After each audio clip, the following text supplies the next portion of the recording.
in this bizarrely embarrassing situation. Luke Votin pressed on.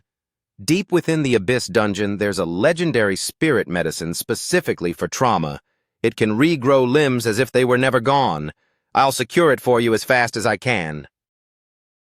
Trying to push back against the unwanted attention, Tu Long stated firmly, Listen, I am actually a guy. Luke Votin didn't even blink as he replied, That's perfectly fine. When it comes to true connection, gender is irrelevant. The female avatar Tu Long simply gave up on trying to reason with the man. Meanwhile, Huin Kai and the wild god cultists returned to survey the remains of the formless secret realm. Old Nguyen squinted at the horizon, his voice laced with suspicion. It's been far too long. Why hasn't there been any movement or data coming from the pocket dimension? Suddenly, a massive surge of chaotic energy erupted from the entrance of the formless secret realm. Huin Kai pointed a trembling finger. Lord Cardinal, look. The resonance is shifting. It's an earthquake. No, wait, the entire formless secret realm is imploding. How is a total collapse even possible? A realm only disintegrates when its anchor, the boss, is removed. What kind of madness is happening in there? Old Nguyen's face remained cold. I have no interest in the realm's stability. I only care about Tram's corpse. Despite having no proof, Huin Kai boasted with misplaced confidence. Tram is history, Lord Cardinal.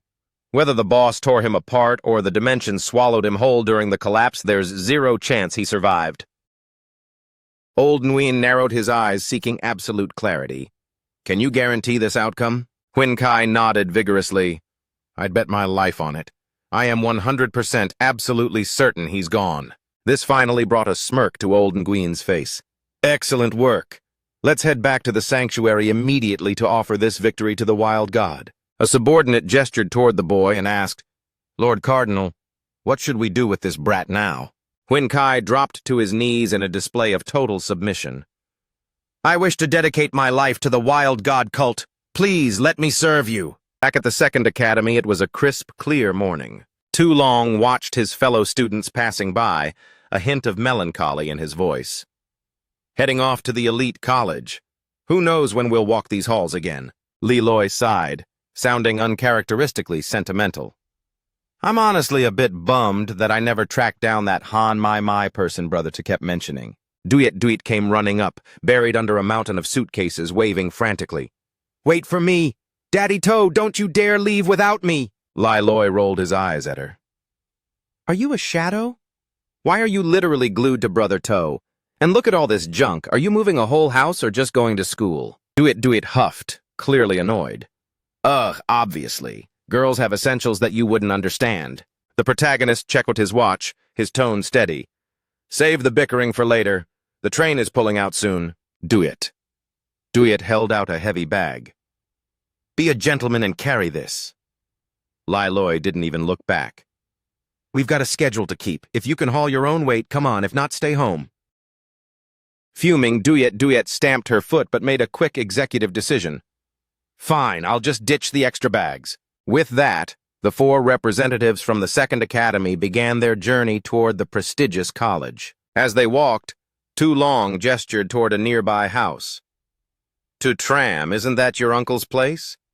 You spent years living there, aren't you going to say goodbye? The protagonist slowed his pace, realizing his friend was right. Give me 5 minutes, everyone. I'll make this quick. Inside the house, Uncle To's family was gathered around the dinner table. His wife patted Huin Kai's hand. Eat up, little Kai. Don't worry about that elite academy. With your family's connections, you'll land a high-paying job and live like a king anyway. Huin Kai stared at his plate, thinking darkly. Connections? My father is in a grave. At least the wild god cult keeps me fed and powerful for now. Tu Ngoc Ding looked at her boyfriend with heart eyes. Exactly. Even without that school, you're light years ahead of that pathetic loser Tram. Uncle To frowned, clearly uncomfortable. What's gotten into you? We were having a pleasant meal. Why do you have to drag Tram through the mud? His wife slammed her utensils down. Why shouldn't I? Since you're so curious, I actually called to check up on Tram's final exam results. Want to guess the score? 0! Absolute 0! It's pathetic. You'd have to try hard to fail that badly. Honestly, every man in the Toe bloodline is a total write-off. Even the patient Uncle Toe reached his limit.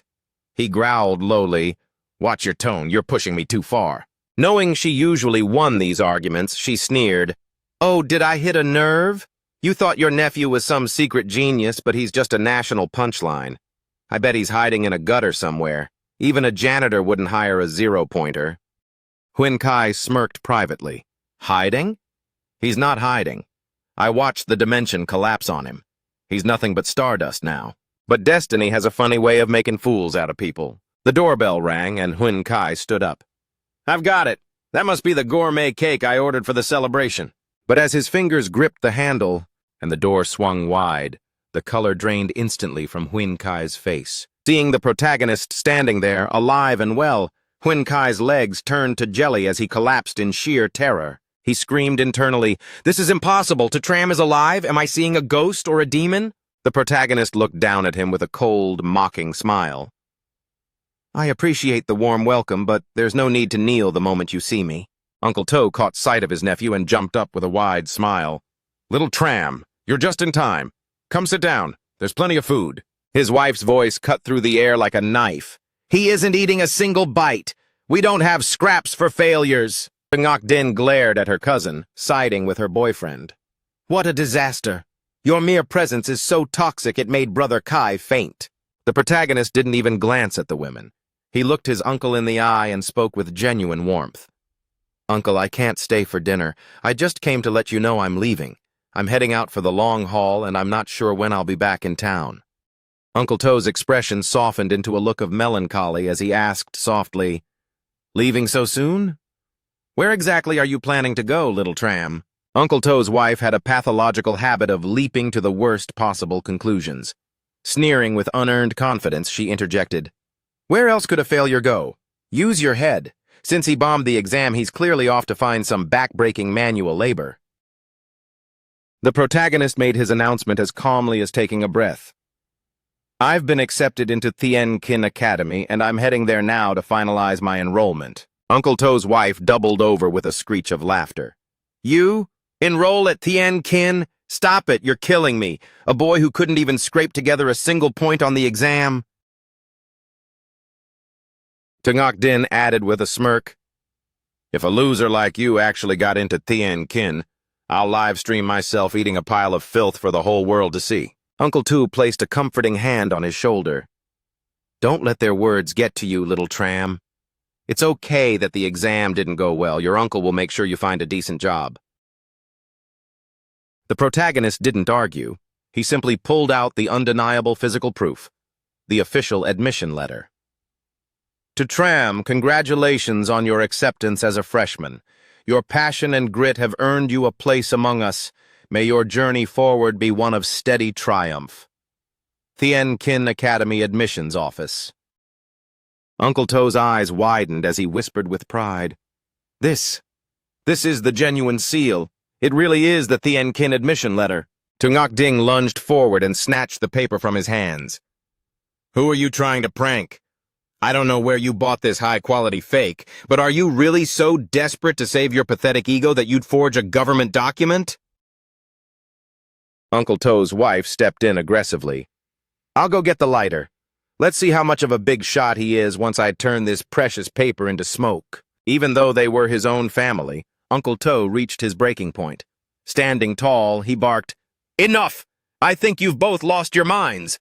I'm warning you, if anyone touches a single corner of Little Tram's letter, there will be hell to pay."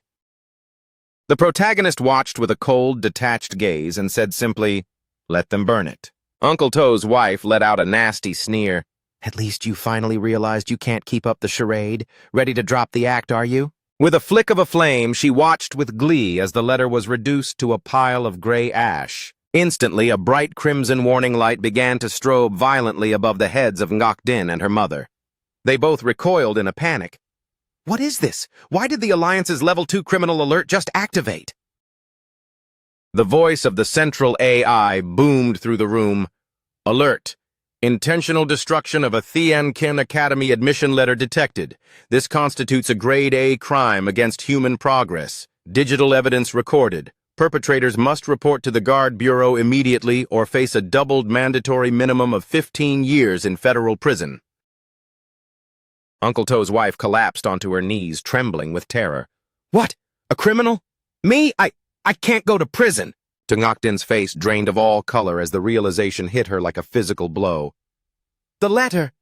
It was actually the real thing. Despite being the one who started the fire, the wife immediately pointed a shaking finger at the protagonist. To Tram, you monster! If it was real, why didn't you scream it? You set me up. You wanted to ruin my life. How can you be so heartless? Uncle Toe was done being the pushover. He snapped at her with pure disgust. You ignorant woman! You were the one screaming that it was fake and insisted on burning it.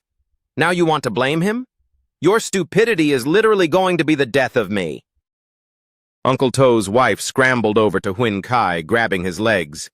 Young Master Huyn, please! I can't go to jail! Your family has so much power, you can make this go away, can't you?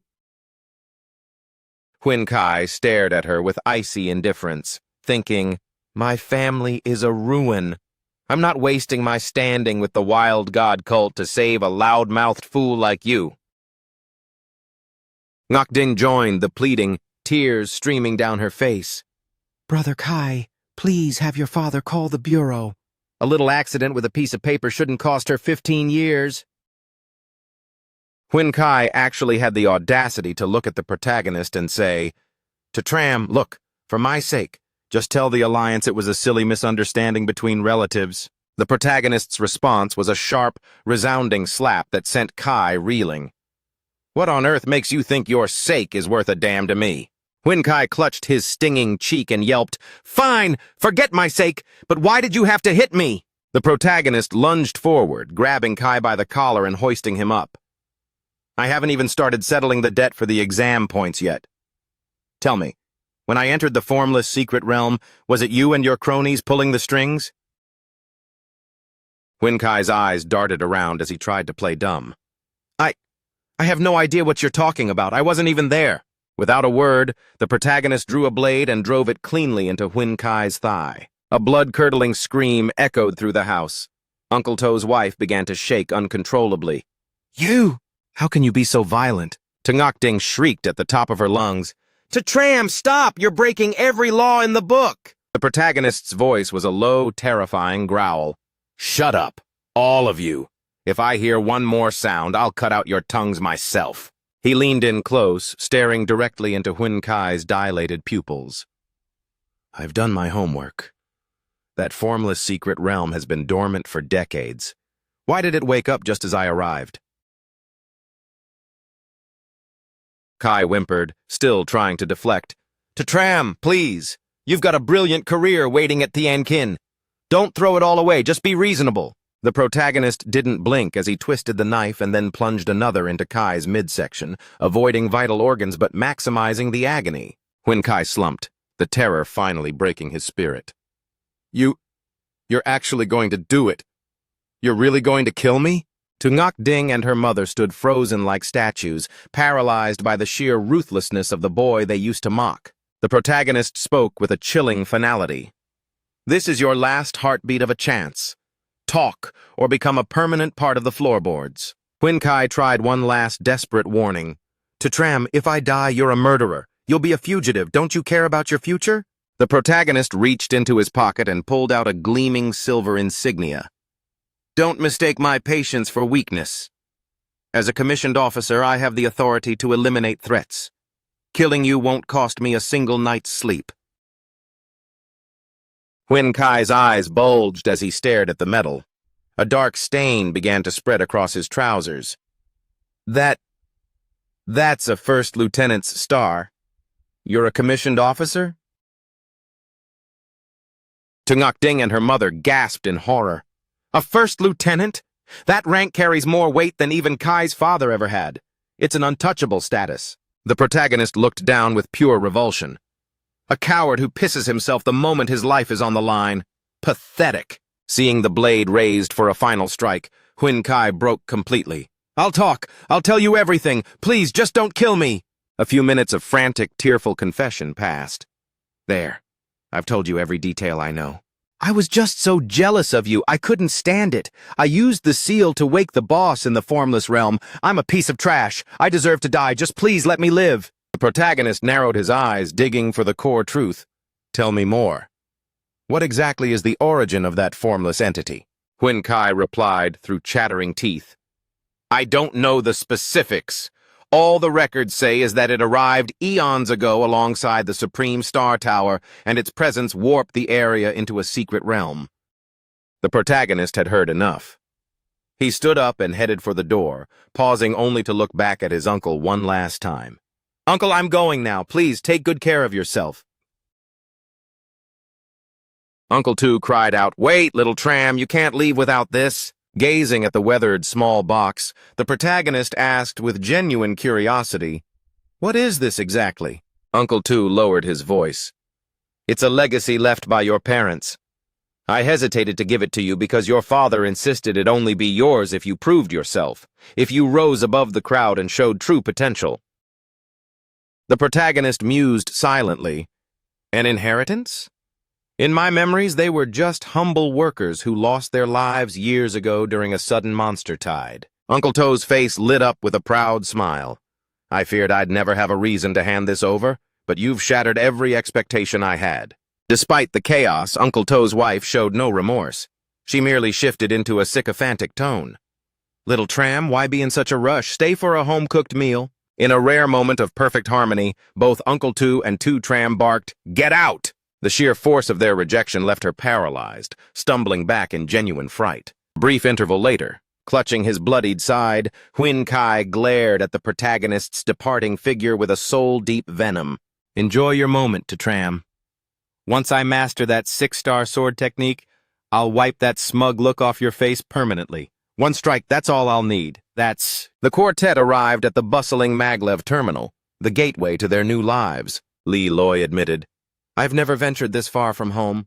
My heart is actually racing a bit. Duyet tapped through her holographic interface. I've mapped our route. The journey to Thien Kin cuts through several wilderness zones currently warping into demon realms. Stay sharp, everyone. Li Loi shrugged off the worry. Relax. This line has been a lifeline for a century. It's guarded by top-tier combatants. No beast would be stupid enough to attack a moving fortress like this. The protagonist looked up. The train is pulling in. Duyet's brow furrowed in confusion. This engine. The protagonist tilted his head. Something wrong with it? Duyet checked her watch. It's strange. This train is exactly 10 minutes ahead of schedule. Li Loi laughed it off. Efficiency is a gift. Let's get on before we lose our seats. Noticing Duyet scanning the platform with a look of unease, Li Loi called out, Earth to Duyet, stop daydreaming and move it. She followed him, though her eyes remained wary. Once inside, she whispered her doubts. Don't you find it eerie? The station was a ghost town. I didn't see a single other soul boarding. Li Loi waved a hand dismissively. The demon incursions have everyone spooked. Most people are staying indoors these days. The protagonist narrowed his eyes, surveying the empty cars. It is peculiar. A primary line to the capital should be packed, even in these times. Despite the lingering sense of wrongness, the magnetic hum intensified, and the train glided out into the wasteland. Duyet sat in silence, her anxiety building, while a group of students nearby chatted loudly. Brother Vuong, you're not pulling my leg, are you? Duong Qiantan, wearing his Tianvo Academy pin like a badge of royalty, bragged, Of course not.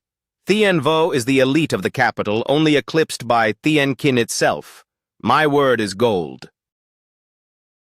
Ngo Ina, a Tianling student, looked on with starry eyes. You're incredible, Brother Duong. Nguyen Tien and I barely managed to scrape into Tianlin. Duong Qiantan smirked, playing the role of the benefactor. It's all about who you know. My cousin is a senior at Thien Kin. Give me your digits. I'll personally show you girls around the capital's crown jewel. Ngo Ina's face beamed. Truly? That would be a dream come true. I've wanted to see the Thien Kin campus since I was a child. Turning his charm on the other girl, Duong Qiantan prompted, What about you, Nguyen Tien? Let's connect so I can plan our grand tour. Nguyen Tien, poised and calm, gave a small, polite shake of her head. I appreciate the offer, but I'd rather earn my way into Tianqin on my own merits in the future. Duong Qintan persisted. Connections are the true currency of the capital. Why walk when you can fly? Go, Ina nudged her friend. Come on, Nguyen Tian, don't be so stiff. Brother Duong is just being friendly. We could even form a powerful dungeon raid team later. Worn down by their insistence, Nguyen Tian finally relented and exchanged contact info. Duong Qintan then shifted his focus to Tow Tram's group. And what about you lot? Freshmen heading for registration? The protagonist gave the curt nod. Something like that. The Thien Vo student leaned forward. Which school? Maybe I can offer some senior advice. The protagonist answered flatly, Tianqin Academy. Ngo Ina let out a shocked, high-pitched gasp. Tianqin? Duong Qintan's laughter was harsh and mocking. Nice try, pal. You almost had me. Li Loi fired back. Does it look like we're joking? All four of us are Tianqin freshmen. Duong Qintan pointed a finger at Li Loi, clutching his stomach. Old-timer, you're going to give me a heart attack. You took the exam? Have you seen your reflection? You look like you're pushing 40 and heading for a midlife crisis. This hit Li Loi right in his pride. I'm 18, you arrogant brat! Duong Qintan sneered, looking them up and down. A senior citizen, a guy in a wheelchair, and you're all from Hadong? Everyone knows Hadong is the bottom of the barrel. Most years, even their best student can't smell the gates of Tianqin. 4 of you? That's not a claim. It's a fairy tale. Ngo Ina chimed in with a scoff. Failing isn't a sin, but lying to look cool is just sad. You didn't even make it believable. Nguyen Tian, observing the quiet confidence in Tu Tram's eyes, interjected softly, Let's not jump to conclusions. You shouldn't judge people so quickly. Duong Qintan doubled down. Nguyen Tian, if these 4 actually got into Tianqin, I'll start calling them Daddy for the rest of the trip. Ngo Ina giggled. She's right, you're far too trusting. Just look at them. They're clearly the leftovers of the exam season. Li Loi, fumes practically coming out of his ears, turned to the group's secret weapon. I've had it. Trong Duyet. You're the queen of being extra. Say something to put these clowns in their place. But Duyet didn't respond. Her nose wrinkled in disgust. Wait, do you guys smell that? Tu Long shrugged. Everything smells perfectly normal to me. The protagonist leaned in. Did your senses pick up on something? Duyet's expression turned grim as she whispered, I can smell demon beasts. They're everywhere. Duong Qintan doubled over laughing. Getting desperate now, aren't you? Trying to change the subject because you're embarrassed? You couldn't come up with a better lie than monsters on the train? Ngo Ina scoffed. You're clearly clueless. This entire locomotive is fortified by a level 7 grand mage. No demon beast would dare linger nearby. They'd be incinerated by the protective runes before they even touched the hull. Ignoring the taunts, the protagonist's crew focused. Tu Tram locked eyes with her. Are you absolutely positive? Duet nodded. Positive. My awakened talent is 5 senses sensitivity. It boosts my perception tenfold. My nose is sharper than any tracker's. And right now that stench is becoming overwhelming. Duet's gut feeling was terrifyingly accurate, because the vessel they were riding in wasn't a train at all, but a phantom worm-type demon beast, and it was currently slithering far away from the safety of the iron tracks. Duet's voice wavered. Daddy, too, the aura of the abyss is leaking through the floorboards. I'm actually terrified. Duong Qintan rolled his eyes and continued his mockery.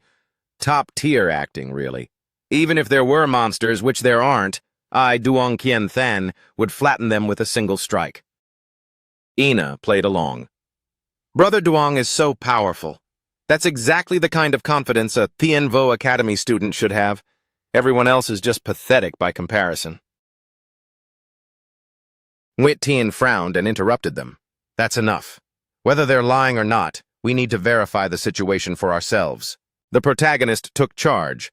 Li Loi, get that window open and tell me what's happening outside.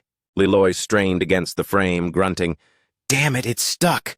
This thing won't budge an inch. Something is wrong. Smashing it is our only option. The protagonist signaled, and Li Loi wound up a punch. Duong Qintan kept jeering. This is getting ridiculous. You guys are overdoing the drama. You know damaging public property is a one-way ticket to a jail cell, right? Eloy slammed his fist into the glass, but it didn't even vibrate. I can't break it. It's like hitting solid diamond. The protagonist stepped forward to take over. Yet even his signature full-force punch failed to leave a single spiderweb crack on the pane. Not even my full-force punch can dent this? We're in a serious bind. Duyet stepped into the center of the aisle. I can perform a temporary soul projection to see outside, but I need you guys to guard my body. Don't let anything break my concentration. The protagonist nodded. Understood. Make it quick. Duyet closed her eyes and slowed her breathing. She detached her spirit from her physical form to scout the perimeter. Duong Tan barked, "Enough of this circus. Stop playing pretend. It's annoying to watch. If you want to play games, find another car. Don't ruin my time with these ladies." The protagonist didn't look back. Back off. Stay exactly where you are and don't come any closer. Duong Tan's tone turned venomous. A nobody from a bottom-tier school who can't even break a window thinks he can order me around? For arrogant loudmouths who don't know when to quit, the protagonist realized a slap was the only universal language. After witnessing the horrific reality of the giant worm from the outside, Duyet's spirit returned, and she collapsed, pale as a sheet. What was that thing? Ngoina rushed to help Duong Tan up after he was sent sprawling by the slap. Brother Duong, are you hurt? Duong Tan spat on the floor. I'm fine. The coward just caught me off guard with a cheap shot. Ngoina turned on the group. You people are insufferable. Once we prove you're lying, loudmouths like Duong Tan will make you regret ever being born. You think you can assault a capital student and walk away? I'll make sure you never see the light of day in this city. The protagonist ignored the threats, focusing on Duyet, whose eyes were welled with tears. Eloy crouched beside her. Talk to us. What did you see out there? Duyet sobbed. It's a nightmare. It's a gargantuan insect. We aren't on a train. We're sitting inside its digestive tract. The weight of her words hit the group like a hammer. They knew she wasn't joking. Tu Long gripped the handles of his wheelchair. Are you certain? No chance it was just a distortion? Duyet shook her head violently. I'm 100% sure. I saw its mandibles and the way the earth was churning. I'm literally terrified to death. The puzzle pieces finally fell into place. The early arrival, the lack of passengers, it was all a trap set by the insect race to harvest students. Duyet added another grim detail. We've veered completely off the tracks. I have no idea where this monstrosity is dragging us. The protagonist stood up, his gaze hardening. Regardless of its destination, we are breaking out of this thing right now. Duong Tan shouted, "This is insane! You people have lost your minds!" Ngoina scoffed. They're clearly just making up stories to run away because they're scared of Brother Duong's retaliation. The protagonist signaled his team. Spread out. Check the other carriages for survivors or an exit. Nguyen Tien stepped forward, her face serious. I'm coming with you. I need to see the truth for myself. Duong Tan hollered back, Are you serious? Nguyen Tien, you actually buy their story? I'd sooner believe I'm the resurrected first emperor of China than believe a word out of their mouths. Nguyen Tien replied with chilling gravity, In a life-or-death crisis, I'd rather be overly cautious than wind up dead because of doubt. Duyet shrieked a warning, It's here, brace yourselves! A slimy, pulsating tentacle burst through the train's ceiling panels like a spear. Ngoina let out a blood-curdling scream. What kind of nightmare is that? Even with danger staring him in the face, Duong Tan let his ego blind him. It's a parlor trick. They're using illusions to mess with our heads. There's no way a monster is on this train. Watch me pulverize it. But the moment the cold, wet appendage coiled tightly around his throat, the reality of the situation finally choked the arrogance right out of him. The protagonist and his crew simply walked past. Tram didn't even look back, muttering a single word, moron. Gasping for air, Duong Tan turned to the only person who had been stroking his ego. Ngoina, help! Save me! Ngoina proved to be a total fraud. She was all talk and zero backbone. Brother Duong, I'm paralyzed with fear. But you're a legend. Surely you can handle a little tentacle on your own. The protagonist barked orders to his team. Move fast! We need to alert every passenger on this train before it's too late. Liloy sprinted through the aisle, shouting to the handful of survivors in the car. Listen up! This isn't a drill. We are currently trapped inside the gut of a massive insect. It's a death trap. Get out of your seats and move to the center, now! The passengers just scoffed and rolled their eyes. Have you lost your mind? What a tasteless joke. Kids today have zero respect. There's a limit to how much you should prank your elders. It was a classic tragedy. The truth was too terrifying to be believed. Just as it happened with Duong Kien Than, it took the emergence of more demonic tentacles for the crowd to dissolve into a frantic, screaming mess. God help us! What are these things? Young man, please, forgive us! If we had known you were serious, we would have moved ages ago. Liloy stepped into a combat stance. I'll draw their fire and see how tough these vines really are. He delivered a thunderous punch directly into the meat of a tentacle. After the impact, he called out to the team, I can snap them, but it's going to take me 3 solid hits to finish off just one. It's too much. Way too slow. Step aside and let Nguyen Tien show you how it's done with my flying blades. With a shimmering metallic blur, her sword danced through the air, severing a tentacle in a single clean stroke. Liloy watched, eyes wide with respect. Whoa, I didn't realize she was a sword immortal. That's a top-tier legendary class. Sensing a legitimate threat, the tentacles abandoned the civilians and swarmed toward Nguyen Tien in a coordinated mass. Nguyen Tien manipulated her blades in a frantic, defensive orbit, but the sheer numbers were overwhelming. There are too many. I can't cut them down fast enough. I need backup. The protagonist's voice cut through the chaos. Clear the area! With a single earth-shaking punch, he unleashed a shockwave that sent the entire cluster of tentacles flying back in shredded pieces. Nguyen Tien finally saw the raw, unbridled power the protagonist possessed. That strike was devastating. There is no way a 2-star beginner warrior should be capable of that kind of destruction. The civilians, pale and trembling, finally found their breath. That was a close call. I could feel the life being squeezed out of me. Thank the stars for these kids. Recognizing the protagonist as the natural leader, Nguyen Tien instinctively looked to him for guidance. We either find an exit or kill the host from the inside. We can't stay on the defensive forever. What's the move? The protagonist shared his deduction. I'm wondering, why would a high-tier monster go through the trouble of swallowing an entire train? It wouldn't risk being hunted by the Alliance just to snack on a few ordinary people. Liloy's eyes lit up as he caught the drift. You mean we're just baggage? There's something or someone on this train that the monster actually wants and we're just stuck in the middle? The protagonist nodded. Exactly. If we find that high-value target, we might find a way out of this mess. Having finally pried himself loose, Duong Kien Than stumbled into the carriage. Hearing the plan, he sneered, What a load of absolute garbage. You have a vivid imagination. Ngo Ina crawled back to his side, acting as if she hadn't just abandoned him to die. Brother Duong, you survived. I knew you were too powerful for that overgrown noodle to handle. Duong Kien Than ate up the praise like a starving man. His ego was his only fuel.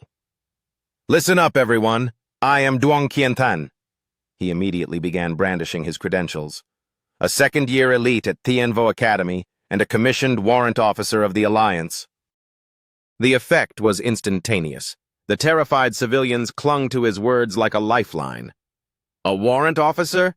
We have real military leadership here. Thank goodness, he's so young and already so accomplished. Duong Kien Than crossed his arms, basking in the spotlight. I am officially taking command of this situation. You will follow my orders without question. Any objections? The crowd murmured their frantic consent. In a crisis, the highest rank leads. Officer, tell us what to do. We feel so much safer with a professional in charge. Duong Kien Than didn't even bother looking at the evidence. His only goal was to suppress the protagonist's influence. Trapped in a worm? Ridiculous. We don't make guesses, we follow protocol. Now I'm delegating duties. To tram, take your little gang and sweep every carriage, round up every passenger and bring them here immediately. Do it now. Having zero tolerance for this pretentious elitist type, the protagonist didn't even break his stride. I don't have time to play house with you, kid. Duong Kien Than's face turned purple with rage. Did you just defy a direct military order? Tram didn't answer with words. He delivered a stinging slap that echoed through the car. Who the hell do you think you're talking to? Ina pointed a shaking finger at the protagonist, screeching, "How dare you! You just assaulted a commissioned officer!" Before she could finish, Duyet stepped in and shut her up with a slap of her own. Duong Tan threw a tantrum like a spoiled child. "This is mutiny! You're violating the Alliance military code! I'll see you court-martialed and thrown in the brig for life!" He was so obsessed with his self-importance that he completely ignored the fact that the walls around them were beginning to move. Nguyen Tin, her swords already dancing back into position, screamed a warning, "Focus! The second wave is hitting! Here they come!" The creature had evolved rapidly, learning to prioritize the immobilization of those who posed a genuine threat to its digestive process. "Blast it! These sinewy appendages are erupting from the floorboards right beneath my feet." The terrified commuters swarmed around Duong Tan, begging for guidance. "The others are trapped! Comrade Warrant Officer, what's the plan of attack?" Blinded by petty spite, Duong Tan masked his cowardice as pragmatism, deserting those who dared to challenge his ego. "Move out, forget them, and find a way away from these vines!" Upon hearing this, the civilians instantly discarded their gratitude toward their rescuers. "He's right. Run. We have to put distance between us and those things. This car is a death trap." Lai Loi roared in disbelief. "Hold your damn horses! We just put our lives on the line for you, and you're just going to leave us high and dry?" The crowd, driven by pure survival instinct, offered a pathetic apology. "It's not that we're ungrateful, we're just helpless. We're scared out of our wits and can't fight those things. You're on your own. We're getting out of here." Loi spat on the floor in disgust. "You spineless cowards, absolute snakes!" While the civilians were understandable, Nguyen Tin hoped for better from her peers. She cried out, "Ina, don't do this. We need your help." Ina, however, possessed neither the courage to act nor the loyalty to stay. Duong Tan merely whispered, "Ina, some people seal their own dooms. Respect the natural order. Don't let their failure to follow a leader become your burden." She eagerly seized the excuse to flee. "Forgive me, Nguyen Tin. Look after yourself." Too Long was the most vulnerable. As the writhing mass of tentacles grew denser, the window for escape was closing. Total entrapment would mean certain death. The protagonist roared, "Where are my reinforcements? Summon the donkeys!" A group of spectral donkeys manifested around the protagonist in a burst of light. However, for the first time, the herd found themselves overwhelmed by the sheer number of slippery appendages. "It's useless. My donkey brigade is being bogged down. They can't get any traction in here." Nguyen Tin gritted her teeth. "This is infuriating. Is this how we end? I refuse to go out like this." Suddenly, a spark of inspiration hit the protagonist. "Wait, I have an ace up my sleeve I haven't played yet." The protagonist bellowed, "One of you! I need a hand to land a strike." The group looked at him like he'd lost his mind. "What? What are you talking about?" The protagonist barked again. "Exactly what I said. I need one of you to swing for me so we can shred through this nest." Loi shook his head in confusion. "I don't follow, Brother Two. How is that going to change anything?" The protagonist replied sharply, "No time for a lecture, just trust me." Suddenly, Duyet materialized at his side. She brandished a heavy cleaver with a look of fierce determination. "Stop wasting time and listen to my daddy. I'll give you your strike." She swung the blade with all her might at the cluster of tentacles pinning the protagonist. The thick, slimy cords were instantly diced into harmless ribbons. Lai Loi's jaw hit the floor. "What the hell? It took me 3 full power punches to snap just one, and you just cleared the whole deck with one swing?" Duyet looked at her hands, stunned and thrilled. "Am I actually a powerhouse? How did I not realize I had this in me?" In reality, it wasn't her innate strength, but the hidden trigger of the protagonist's system skill. One strike. This ability slashes a monster's combat efficiency by 10% per use. When timed right, it turns a simple swing into a devastating board wipe. Duyet was oblivious to the mechanics, so when a fresh wave of tentacles lunged, she charged forward with newfound bravado. "Get back! You're dealing with a legend now!" But the second swing lacked the supernatural edge, nearly getting her caught. The protagonist warned her, "It's a one-shot deal per person. Next up." Loi snatched the cleaver. "Tag me in. Let me contribute to Brother Toe's master plan." His massive swing obliterated the remaining threats. Nguyen Tin watched the scene unfold, her suspicion turning into awe. She mused silently. He isn't just fighting, he's augmenting the party's reality. Is Tram a fabulist? No, he's far beyond any standard support class I've ever seen. The protagonist then turned to the wheelchair-bound Tu Long. You're our finisher. Aim for the window. Give it everything you've got. Tu Long gripped the handle of the knife, channeling every ounce of his frustration into a single, desperate horizontal slash. The reinforced glass didn't just crack, it splintered. It actually worked. It's breaking. The protagonist tracked the invisible health bars.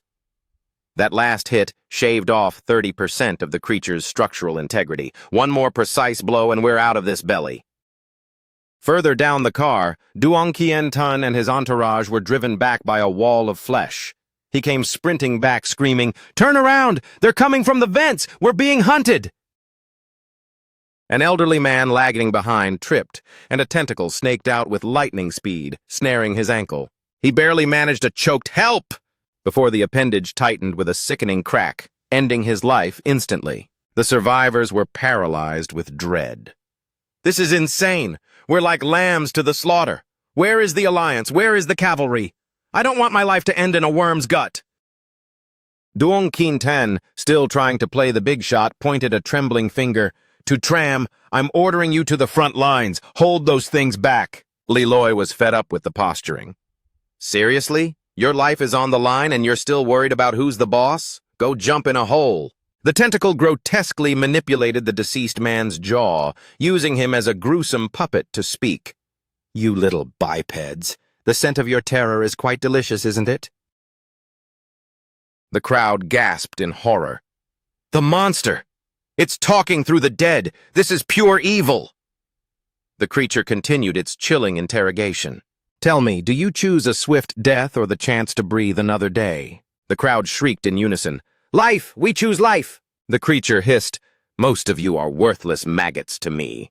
But I shall offer a single path to salvation. Slay these 5, these 3 males and 2 females, and I will permit the rest of you to walk away. The passengers wavered, the weight of the monstrous request crashing against their basic sense of right and wrong. The beast intensified its aura, crushing their resolve. I shall count to 3. Once the clock stops, your mercy expires. Paralyzed by fear, the spineless crowd turned to Duong Kien Tan, begging for a directive. We don't know what to do. Warrant officer, give us the word. How do we survive this? The monster's voice resonated through the flesh walls. 1. Duong Kien Tan muttered a hollow defense, his eyes darting. As a sworn officer, I would never consciously act against the human race. The beast growled. 2. Desperation turned the crowd into a mob, looking for any excuse to turn on their saviors. We don't want to die. Officer, think. If sacrificing 5 saves dozens, isn't that the logical choice? It's for the greater good of humanity. Seizing the justification he needed, Duong Kien Tan's expression hardened. Indeed. Tram and his group have committed mutiny by defying my command. They are traitors to the Alliance and the human spirit. Do you all concur? The crowd, fueled by raw selfishness, eagerly echoed his lie. Yes, absolutely. We are witnesses to their treason. They betrayed us first, so killing them is simply justice. Nguyen Tien's voice cut through the madness. Do you hear yourselves? We are humans. Our strength lies in unity against the abyss. To murder each other to survive is to lose the war before it begins. A man sneered back at her. Save the lecture, little girl. Morality doesn't put air in our lungs. We just want to live. Nguyen Tien spat in disgust. Cowards. You fear death so much you've lost your souls. No wonder our species is failing. It's because we're being buried by a tide of spineless curs like you. The monster goaded them. Then prove your resolve. My patience has reached its limit. Strike. Duong Kien Tan raised his hand and dropped it. Charge. Eliminate the traitors. Cloaking their murder in the guise of justice, the ordinary people swarmed forward. Don't blame us. You should have followed orders. Stay still and we'll make it quick. But they weren't dealing with sheep. Nguyen Tien, a warrior of elite caliber, wasn't about to be butchered. I loathe people like you more than the monsters themselves. She flicked her wrist, her flying blade whistling through the air to pierce the first aggressor who lunged. Leloy grinned fiercely. That felt good. These backstabbers deserve exactly what's coming to them. The mob recoiled, their bravado flickering. She's a sword immortal. We can't get close to that kind of power. The beast roared in annoyance. Useless filth! Stop trembling, all of you! Surge forward! I will bind them with my tentacles while you finish the slaughter. The protagonist analyzed the chaos with cold precision. The beast is playing us against each other. My one-strike skill is likely the only way to breach the core. We need an exit now. He turned to the girl who had stood by them. Vuong Nguyet Tien, isn't it? Do you trust me with your life? Nguyet Tien met his gaze firmly. I do. I wouldn't be standing in this bloodbath with you if I didn't. The protagonist nodded. Good. I'll clear the path through this mob. You deliver the final blow to the hull. Nguyet Tien centered her spirit and nodded. It was a sickening irony. Common citizens, in the supposed name of humanity, were aiding a demon to execute those who had just saved their lives. Knowing that mercy for the ungrateful is a death sentence, the protagonist unleashed his donkey trample skill. Panic erupted as spectral hooves hammered the floor. Where did these beasts come from? Help! People are being crushed! While the crowd was in disarray, Nguyet Tien didn't waste a heartbeat. She swung her blade in a shimmering arc, carving a massive fissure through the side of the living carriage. Leloy cheered. The way is open, let's move. The protagonist looked at the damage in surprise. That strike was incredible. You hit way harder than 10%. Excellent work. He didn't wait, diving through the opening. Everyone out now! The monster shrieked. Seize them! Do not let the prizes escape my belly! But seeing a real chance at freedom, the remaining passengers ignored the beast's commands. One by one, they scrambled and leapt from the moving monster, tumbling onto the desolate wasteland outside. The creature's roar of fury shook the earth. You will all pay in blood for this defiance! Seconds later, the very people who tried to kill them began making pathetic excuses. Now that we're safe, I never really wanted to hurt them. If I knew they had a plan, I would have stayed quiet. Duyet's eyes widened as she looked back. It's not over. The worm is turning around. The gargantuan insect monster reared its head, its voice a thunderous vibration. None of you will draw another breath on this soil. The survivors fell to their knees in despair. It's all over. If that thing rams us at full speed, we'll be nothing but red stains. We can't outrun it.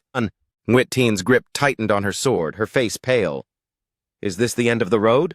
The odds were impossible, but as the man with an arsenal of unconventional tricks, the protagonist prepared his final gamble. He summoned his led donkey, the creature standing defiantly against the oncoming titan. The monster charged like a runaway freight train, eyes fixed on its prey. I will grind your bones into the dirt!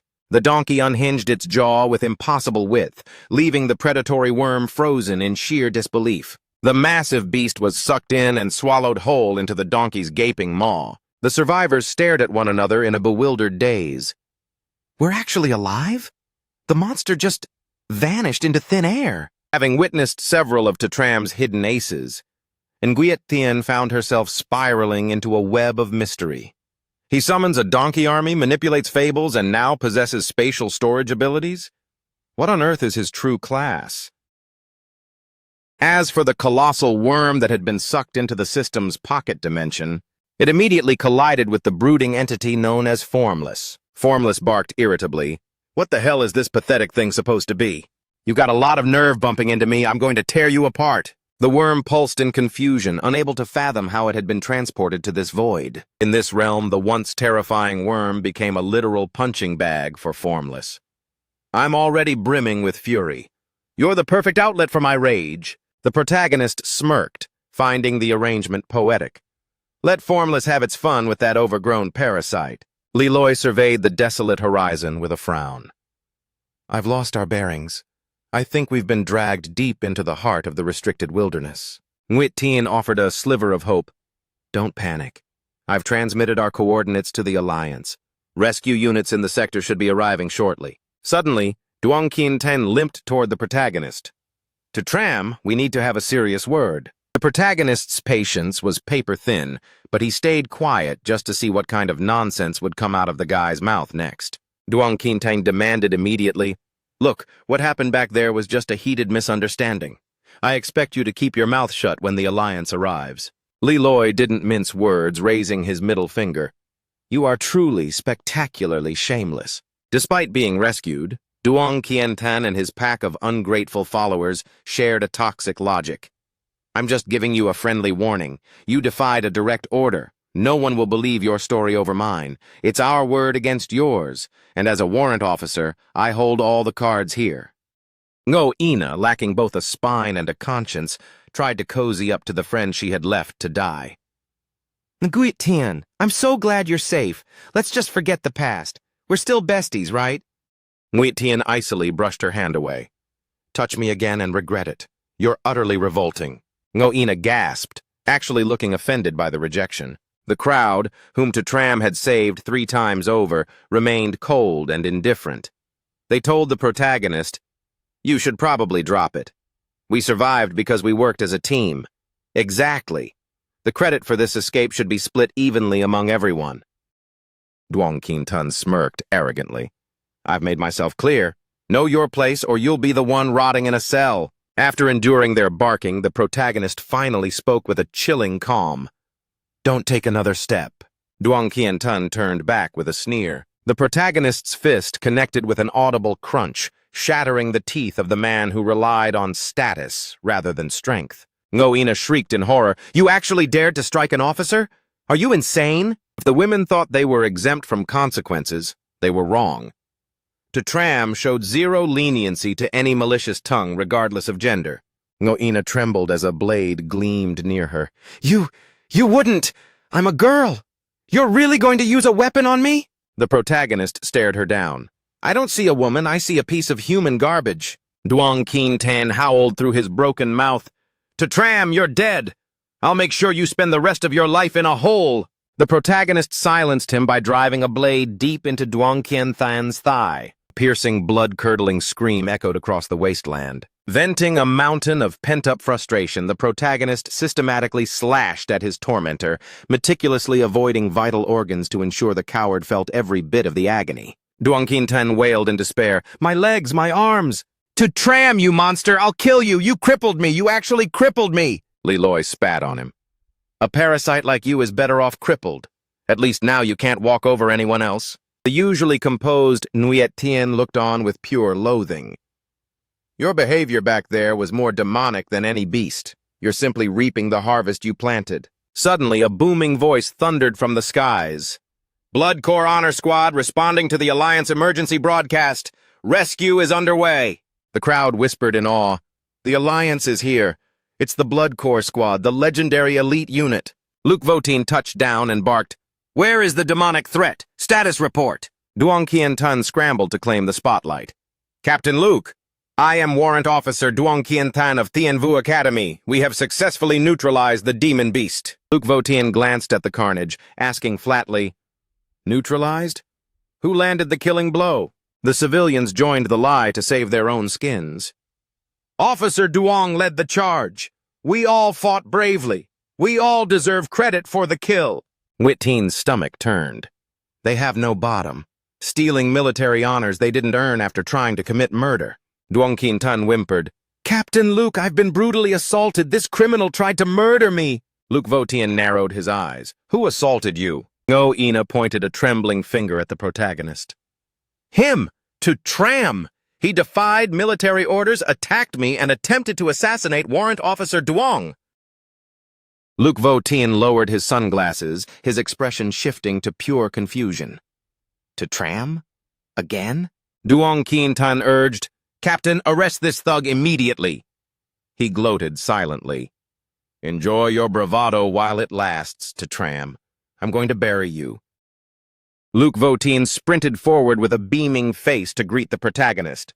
Master Toe, I never imagined our paths would cross again so quickly. Duong Qiantan froze, his jaw dropping in absolute disbelief. Ngo Ina felt a cold shiver of dread. She hadn't calculated for the possibility that Tram was on a first-name basis with a legend like Captain Luke. Despite the shock, Duong Qiantan clung to his pride. So what if they were friends? Military protocols are absolute. Even a connection won't save a commoner from insubordination. He brandished his rank like a weapon, barking at Luke Votin. Captain Luke, I am a commissioned warrant officer. I demand you place this man under arrest immediately. Luke Votien let out a mocking snort at the display of ego. A warrant officer? You think that tiny title makes you a king? Listen closely.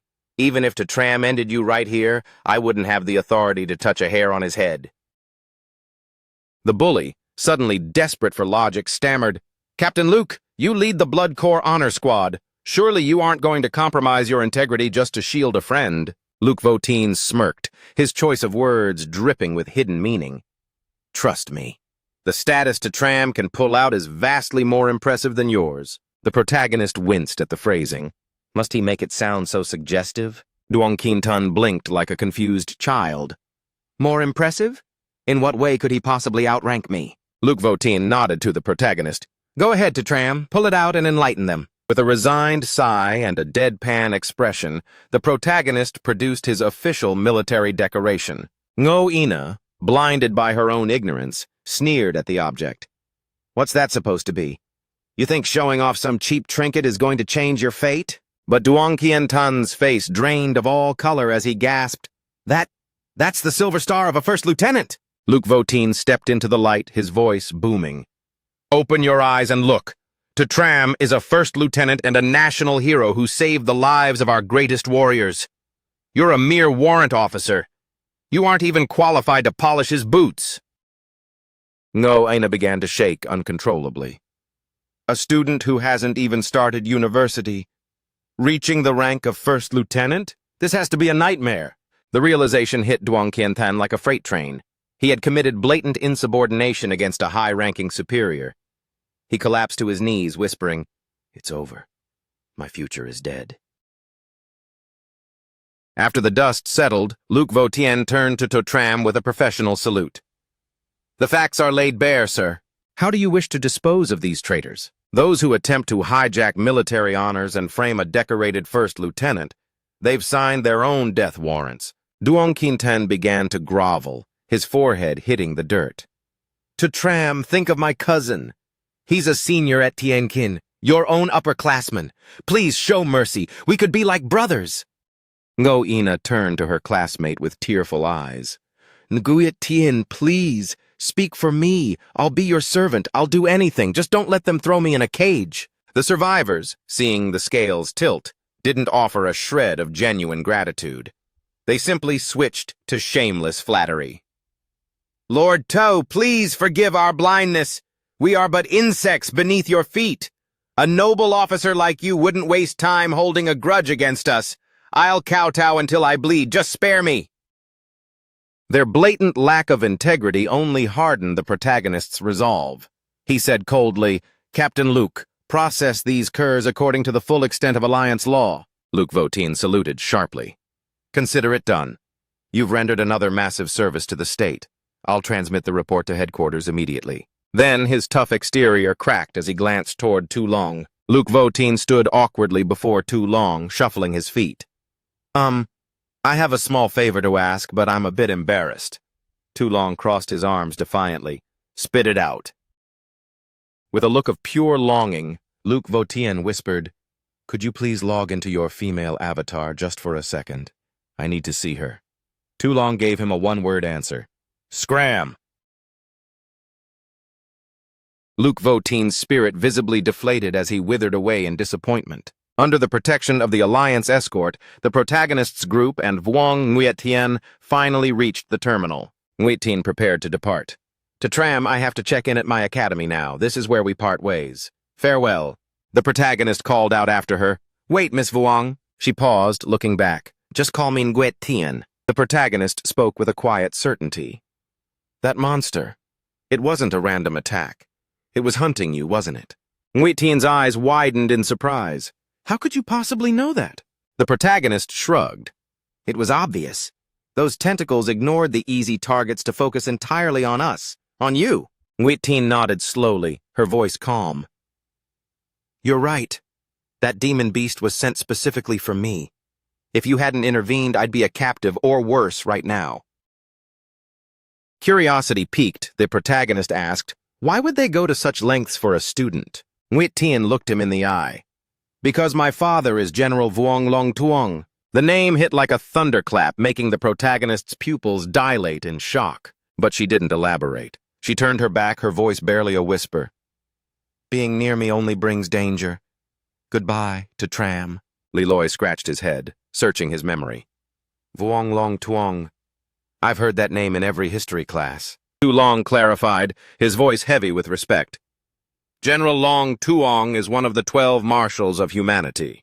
He leads the Long Tuong Legion on the front lines of the Abyss. He's a legend known for cold steel and iron will. Aside from you, to Tram, he is likely the person the wild god wants dead most. The protagonist murmured to himself, I had no idea I was fighting alongside the daughter of a human marshal. Tu Long added, it's definitely a shock. A marshal's child traveling in economy class and enrolling in a second-tier school like Tien Lin. Despite her being a master-level sword immortal, it doesn't add up. Suddenly, Duyet gasped, her eyes glued to her newsfeed. Daddy Tu, something is terribly wrong. Look at the headlines! The protagonist's heart sank as he scanned the screen. The banner was crimson and flashing. Tragedy. General Vuong Long Tuong has fallen in battle. The internet was in a frenzy.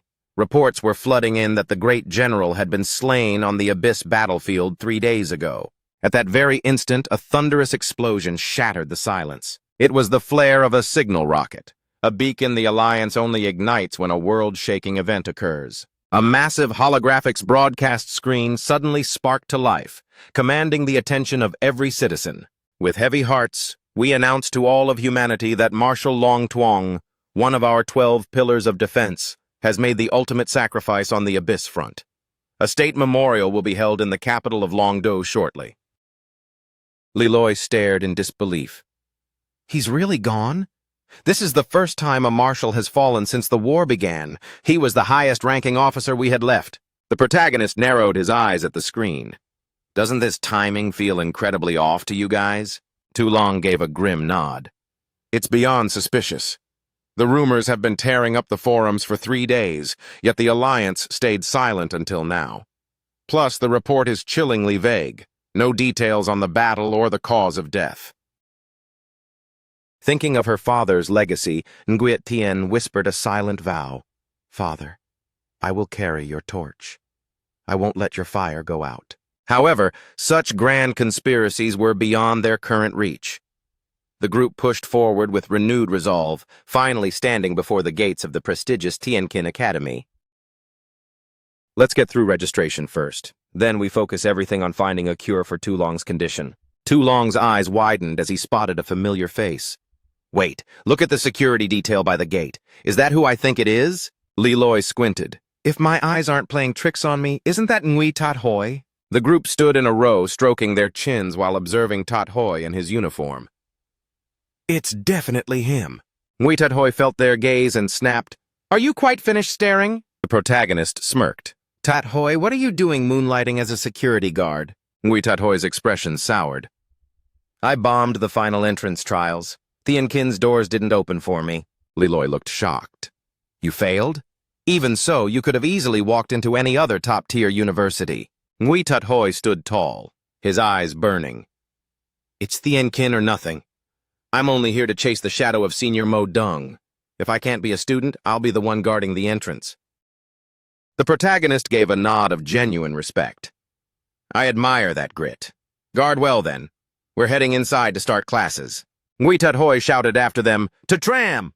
My ambition is limitless. I am still the best. I won't bow to anyone. Watch me. One day I'll rise from this guard post and surpass you. Leaving their old rival behind, the quartet joined the long, winding queue at the freshman registration booth, after a tedious wait.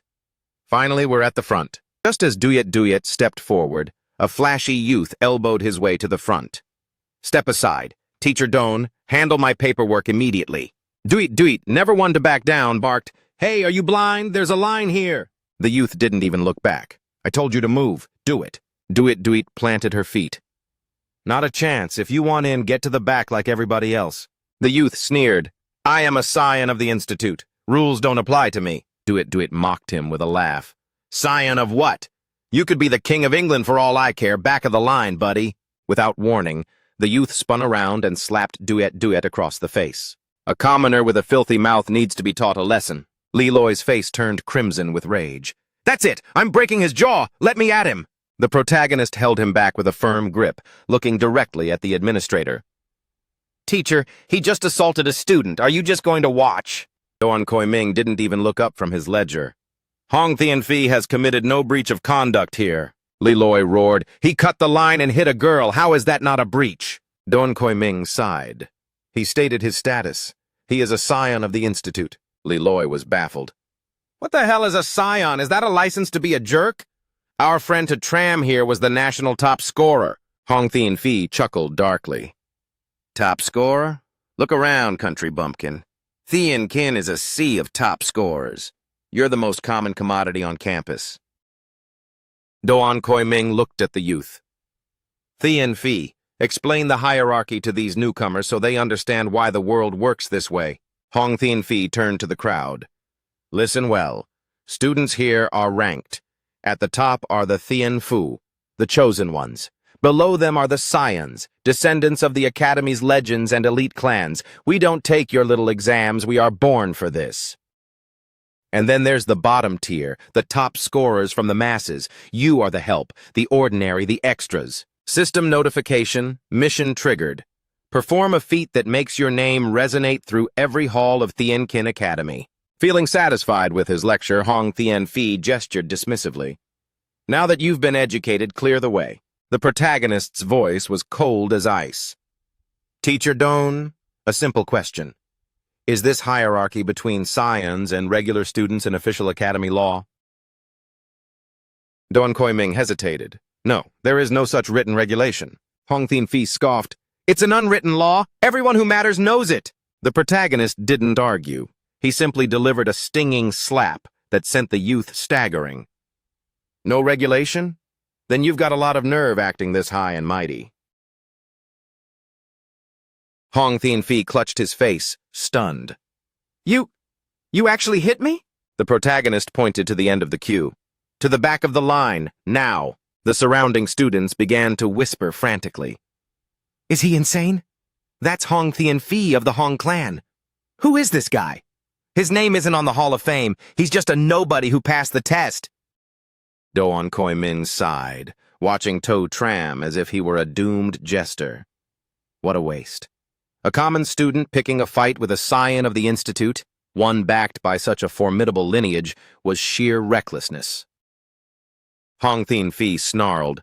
I'll give you one chance. Whichever hand you use to strike me, sever it yourself. The protagonist retorted coldly. Why don't you worry about cutting off your own pathetic tail first? Hong Tian-Phi lurched back, barely evading the countermove. He's faster than he looks. Hong Tian-Phi spat. A bottom-tier peasant with only this much speed thinks he can lay a finger on me? But before the insult could fully leave his lips, a donkey's hoof slammed squarely into his temple. Leloy let out a boisterous laugh. That's the way. This jerk's face was practically begging for a donkey kick makeover. Hong Tian-Phi's eyes blazed with fury. So you're nothing but a lowly summoner! His entire form erupted in a violent inferno, radiating a terrifying heat that made the air shimmer. The upperclassman lurking behind the teacher murmured nervously. A fire warrior, the king of explosive burst damage. It's game over. To Tram chose the wrong enemy. Among the scions, Hong Tian-Phi is a predator. His power isn't just for show. Hong Tian-Phi smirked with elitist pride. Let me teach a top scorer like you the true definition of an insurmountable gap. Suddenly, the protagonist's speed surged tenfold. He reached through the heat and seized Hong's wrist in a vice grip. Try that again? The protagonist muttered, pathetic. You're too slow to even graze my sleeve. Is this the insurmountable gap you were bragging about? The protagonist flashed a middle finger right in Hong's face. Scion of the Institute? More like a pile of trash. The students nearby watched with their jaws on the floor. Incredible! He just insulted him point blank. This freshman has a death wish. Hong Tian-Phi has never been disgraced like this. He's going to lose his mind. Hong Tian-Phi's voice was a low, vibrating growl.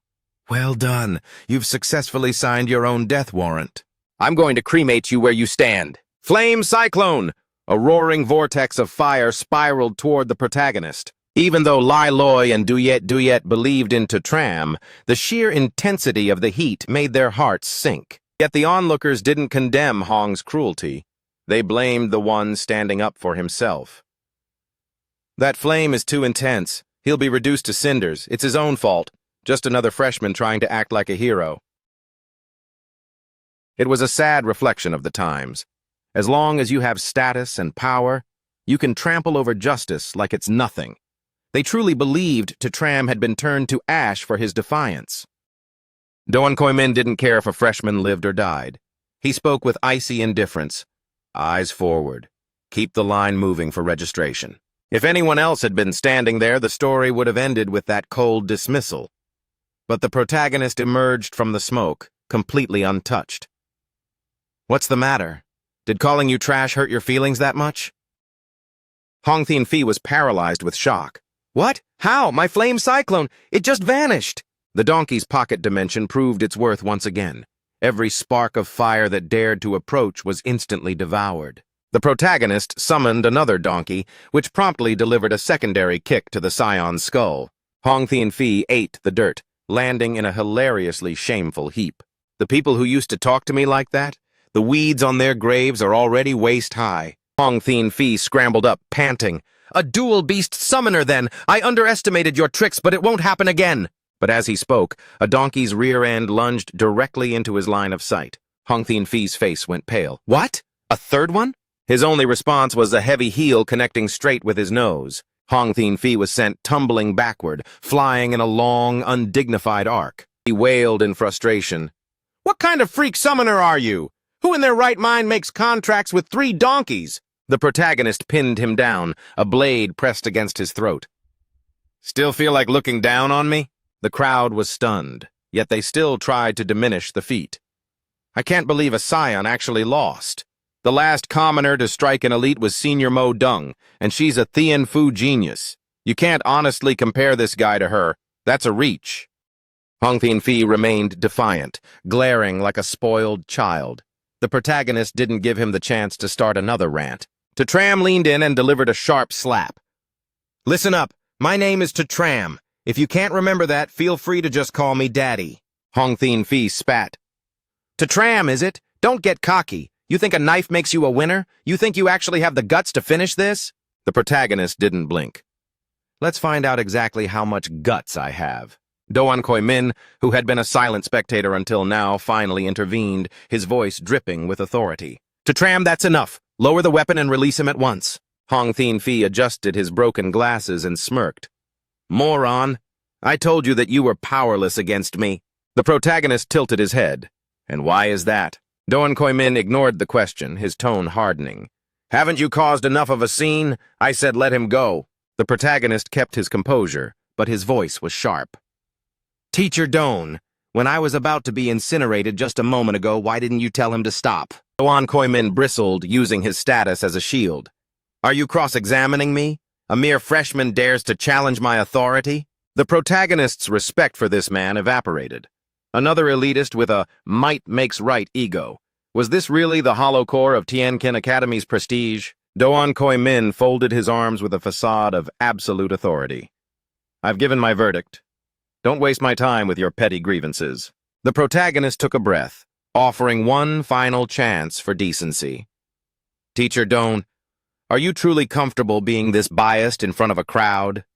As an educator, do you feel no prick of conscience? Doan Khoi Min scoffed. Conscience is for the weak. I deal in reality, and reality is cruel. Power and lineage dictate the rules here. At Thien Kin, ordinary students are seen, not heard. A cold, heavy stillness settled over the protagonist. Understood. Your explanation makes the situation perfectly clear. Mistaking this calm for submission, Doan Khoi Min sneered, A naive dreamer like you won't survive a semester. Did the other freshmen feel the sting of injustice? Deeply. But they remained paralyzed by resignation. Most had already swallowed the bitter pill of their status, that commoners were born without rights. They once viewed Tien Kin as a ladder to the gods, only to realize it was a cage for the unprivileged. The protagonist turned his back, preparing to walk away. Predictably, a snake like Hong Tianfi couldn't resist a cowardly opening. Die, you peasant! But the protagonist had been counting on that exact impulse. I was hoping you'd be that predictable. If I don't draw blood after this humiliation, Hong Tianfi thought, my reputation among the elite is finished. Summoner or not, I'll tear your throat out in close quarters. The protagonist pivoted, meeting the charge head-on. This angle is perfect. I've been winding up this haymaker for a while now. The protagonist unleashed his concentrated fury into a single devastating punch. The impact didn't just launch Hong Tianfi into the air. The resulting shockwave tore forward, a physical gale aimed straight at Don Koi Min. The teacher's eyes bulged. Impossible! He scrambled to manifest a magical barrier to intercept the kinetic blast. But the protagonist's sheer power shattered the shield like brittle glass. The residual force slammed into Don Koi Min, knocking the wind from his lungs. And so the protagonist achieved a legendary feat. A freshman striking a veteran Tien Kin instructor on his first day. The protagonist flexed his hand, a small smirk playing on his lips. Well, that was cathartic. The onlookers stood frozen, jaws hitting the pavement. Is that guy really just a freshman? Upperclassmen, drawn by the thunderous crack of the impact, swarmed the area. What's with the explosion? Who started this riot? He's a beast. Truly terrifying. How can a new recruit have that much raw power? He leveled a scion and humbled a teacher before even signing the registry. He's going to be the talk of the town, though that's a dangerous spotlight. The elite clans here don't take kindly to being embarrassed. Wait, doesn't he look familiar? Didn't Senior Mo Dung mention she had a boyfriend? Look at the eyes. It's him. No doubt about it. That's Tatram. That's the guy who stole my goddess, Mo Dung Lu Liam. I'd recognize that face even if it were burnt to a crisp. System notification. Achievement unlocked. The talk of Tien Kin. Your reputation has skyrocketed. Reward issued. The Blade of Happiness. The protagonist blinked. The Blade of Happiness? What kind of name is that? System explanation. The Blade of Happiness is a single-use utility. One blade regenerates every 7 days. Starting stock, 10. Capability, precision physical removal of the lower jewels of any mature male target. The protagonist sighed. A literal nutcracker?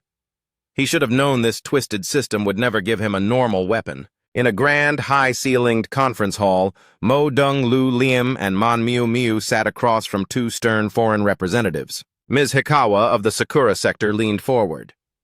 Ms. Mo Dung, our patience has reached its limit. If your dragon sector continues to stall, we will force entry into the ancient ruins ourselves. Beside her, Park In-sang added coldly, Our Bongra sector concurs. We aren't leaving today without a firm commitment. Lu Lim fixed them with a steady gaze. Ms. Hikawa, Mr. Park, let us not forget the facts. Those ruins were unearthed in Dragon Sector territory. They belong to us. The elderly Hikawa let out a dry, rasping laugh. Ownership is a theory. Keys are a reality. There are 3 keys. Sakura holds 1, Bongra holds 1. Your sector has none. If you wish to point fingers, point them at your own incompetence for losing them. Lu Lim's voice turned like steel. How those keys came into your possession? Do you really want to discuss skill and theft in public? Park In-sang stood up, ending the civility. Methods don't matter. Results do. We will grant you 15 more days. If the final key isn't found by then, I will personally lead the expedition into the secret realm. Hikawa stood to follow, casting a final icy glance. Farewell, Ms. Mo Dung. Remember, 2 weeks. That is the final grace period for the Dragon Sector. Man Miu Miu slammed her fist on the table as they left. This is infuriating. Are we really going to let those vultures scavenge our own heritage? Lu Lim looked pensive. Is there still no lead on the 3rd key? Man Miu Miu shook her head. Nothing concrete. The La family was obsessed with finding it, but their young master met a mysterious end during the national exam, and their investigation stalled. Lu Lim's eyes sharpened. The La family? An elite class clan sent their heir to participate in the public national exam, and he died? Mon Miu Miu blinked. Yeah, why? Is that unusual? Lu Liam leaned in. It's a massive red flag. Class clans can bypass the exams entirely as scions. Investigate why the heir to the Law family chose the hard path instead. There's more to his death than we know. Mon Miu Miu's eyes lit up. My wife is a genius. I'm on it right now. Lu Liam leaned back, her thoughts drifting. The exams are over. Even without a formal class, Tram's raw talent should have secured his spot at the academy. Checking her watch, she noted, he should be walking through the gates as we speak. Back at the registration booth, the tension was thick enough to choke. Don Koi Min, clutching his side, roared, Did you just attack a teacher on purpose, or was that an accident? The protagonist wiped a speck of dust off his jacket. Let's just say it was an intentional accident. Hong Tianfi snarled, You arrogant brat, your life is over. I'm telling you, if you're still allowed on this campus by tomorrow, then I, Hong Tianfi, am no longer a man. Since the teacher had graciously provided a test subject for his new item, the protagonist was beaming with joy. Then let me help you reach that goal. Here, have a blade of happiness.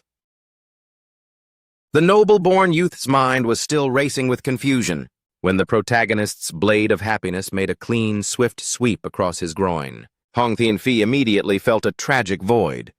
Ah, my jewels, my two precious jewels have been severed, the protagonist announced coolly. Mission accomplished. You are now officially relieved of your manhood. The men in the crowd instinctively clutched their lower halves. Good grief, he actually neutered him. I don't know how, but I feel a phantom chill down there. I didn't even see Tram move. Hong Tianfi wailed in agony.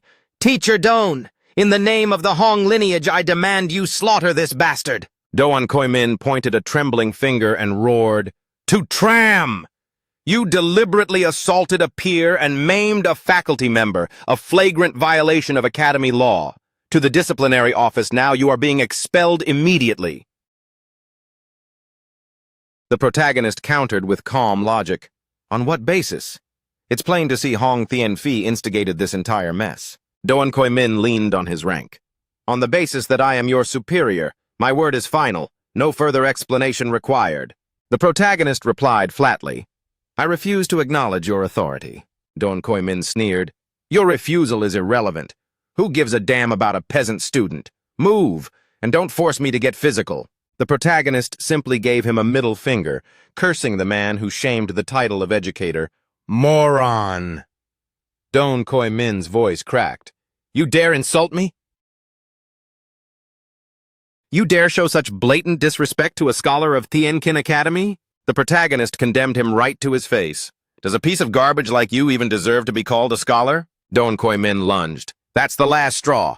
Today I'm scrubbing you from this academy myself. Suddenly, a razor-sharp sword strike whistled through the air, forcing Don Koi Min to scramble back. The crowd gasped as Lu Liam stepped into view. It's Senior Mo Dung!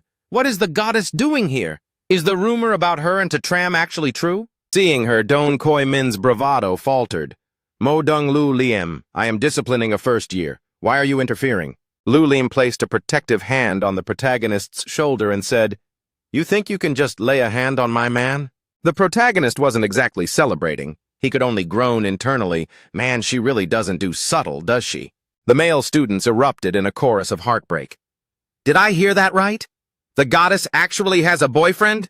My life is over. Tram, you're a dead man. Don Koi Ming tried to reclaim the high ground. Mo Dung Lu Liam, remember your place. You are a student, and I am a teacher. Lu Liam countered with chilling simplicity. So? I am a Tianfu student. Stymied by her elite status, he pivoted, his voice low. Are you truly prepared to start a feud for Tram's sake? Lu Liam's answer was short and sharp. Absolutely. Powerless to act, Don Koi Min hoisted up the whimpering Hong Tianfi and beat a hasty retreat. Hong Tianfi barked a final desperate threat. Tram, this isn't finished. Let's see how long you can cower behind a woman's skirt. The protagonist and his crew followed Lu Liam away from the gates. Thanks for the backup back there, Lu Liam said with blunt honesty. Don't mention it. It's a transaction. From this moment on, you're officially my boyfriend. You'll be a magnet for trouble, but at least people will finally stop pestering me." The protagonist wore a look of utter disbelief. "In that case, I take my thank you back." Lu Lim asked, "Any other questions? If not, I've got things to do." The protagonist voiced his confusion. "Tien Kin is supposed to be the crown jewel of the dragon sector. Why is the social hierarchy so blatantly tilted against regular students? Is that what you call fair?" Lu Lim explained, "Because the powers that be here are all members of the human elite faction." Noticing the protagonist's blank stare, Lu Lim added, "Never heard of them? Not surprising. You're not at that level yet. Just understand this. To survive Tien Kin, you must prove your worth through raw power. Shed the peasant label and claw your way into the elite." The protagonist asked, "Are you a part of this elite faction, senior?" Lu Lim replied, "Not in the way they'd like me to be." The protagonist turned to his final concern. "My friend is badly hurt. Is there a way to fix him?" Lu Lim glanced at Tu Long and noted, "There is a Medicine King secret realm within the academy grounds. Secure a snow Lingzi from there, and it can mend any injury completely." The protagonist turned to his friends. "All right, next stop, the Medicine King secret realm." Lu Lim cut in with a warning.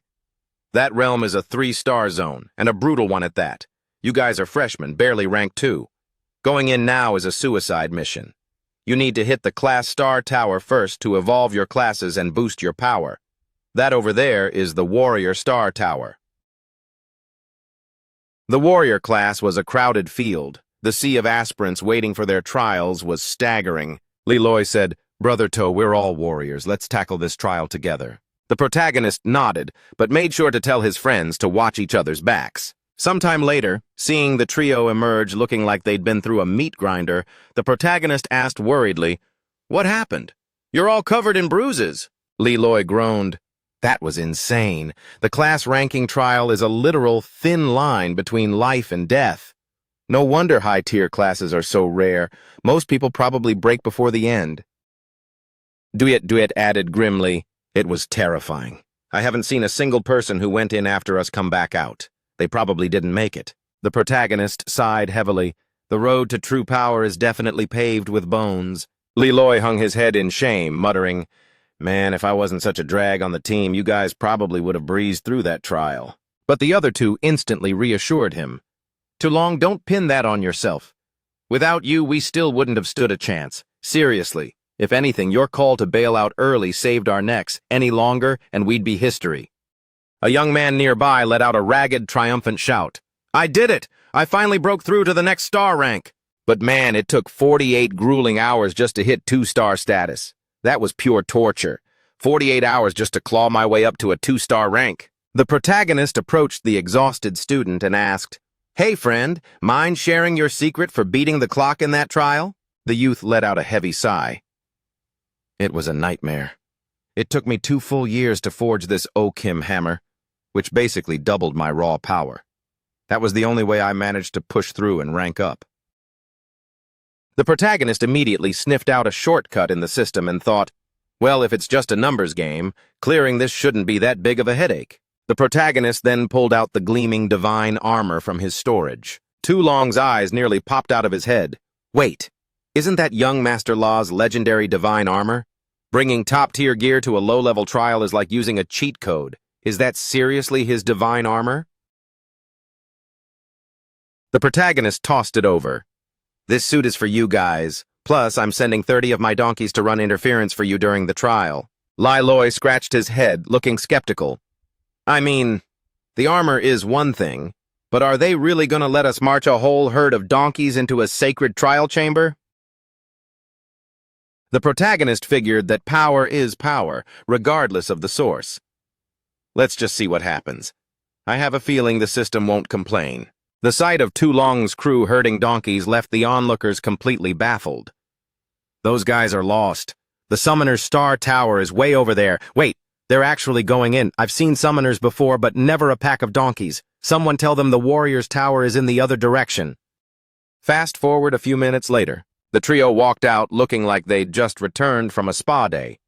"Brother To, we're back in one piece." The protagonist flashed a grin and asked, "So, did the donkey strategy pay off?" Leloy beamed. Totally. I'm telling you, stepping into that 2-star bracket makes me feel like I could punch a hole through a mountain. My strength has easily increased tenfold. Duyet added, as an armored specialist, I can tell my durability has skyrocketed. My defense didn't just go up, it completely evolved. The protagonist seized the momentum. Great. Now that you're geared up, let's head straight to the Medicine King's secret realm. The gateway to the Medicine King's secret realm was absolutely swarming with people. It was clear that this particular dungeon was the hottest spot on campus right now. Most people were just standing around gossiping instead of actually venturing inside. Look at this crowd. Can you blame them? Word is the spirit herbs in there have hit 9-star maturity. This only happens once every 15 years. The cap for the Medicine King dungeon is strictly 3-star. Every 3-star pro in the school is lining up, and even the 2-stars are hanging around to gawk. But honestly, for a 2-star, stepping into a hellhole like this is basically an elaborate suicide. Just then, the portal shimmered as a group emerged from the instance. Check it out, it's the Tien So squad. They're finally out. Most of them are seasoned 3-stars. They're one of the most reputable teams around. But a quick look in their battered state told the story. They tanked it again. That's their 3rd failed attempt. They're saying the Medicine King realm is listed as hard, but because the herbs are ripe, the difficulty has spiked massively. People are calling it a nightmare run now. Diving into a nightmare tier dungeon is just asking for a one-way ticket to the afterlife.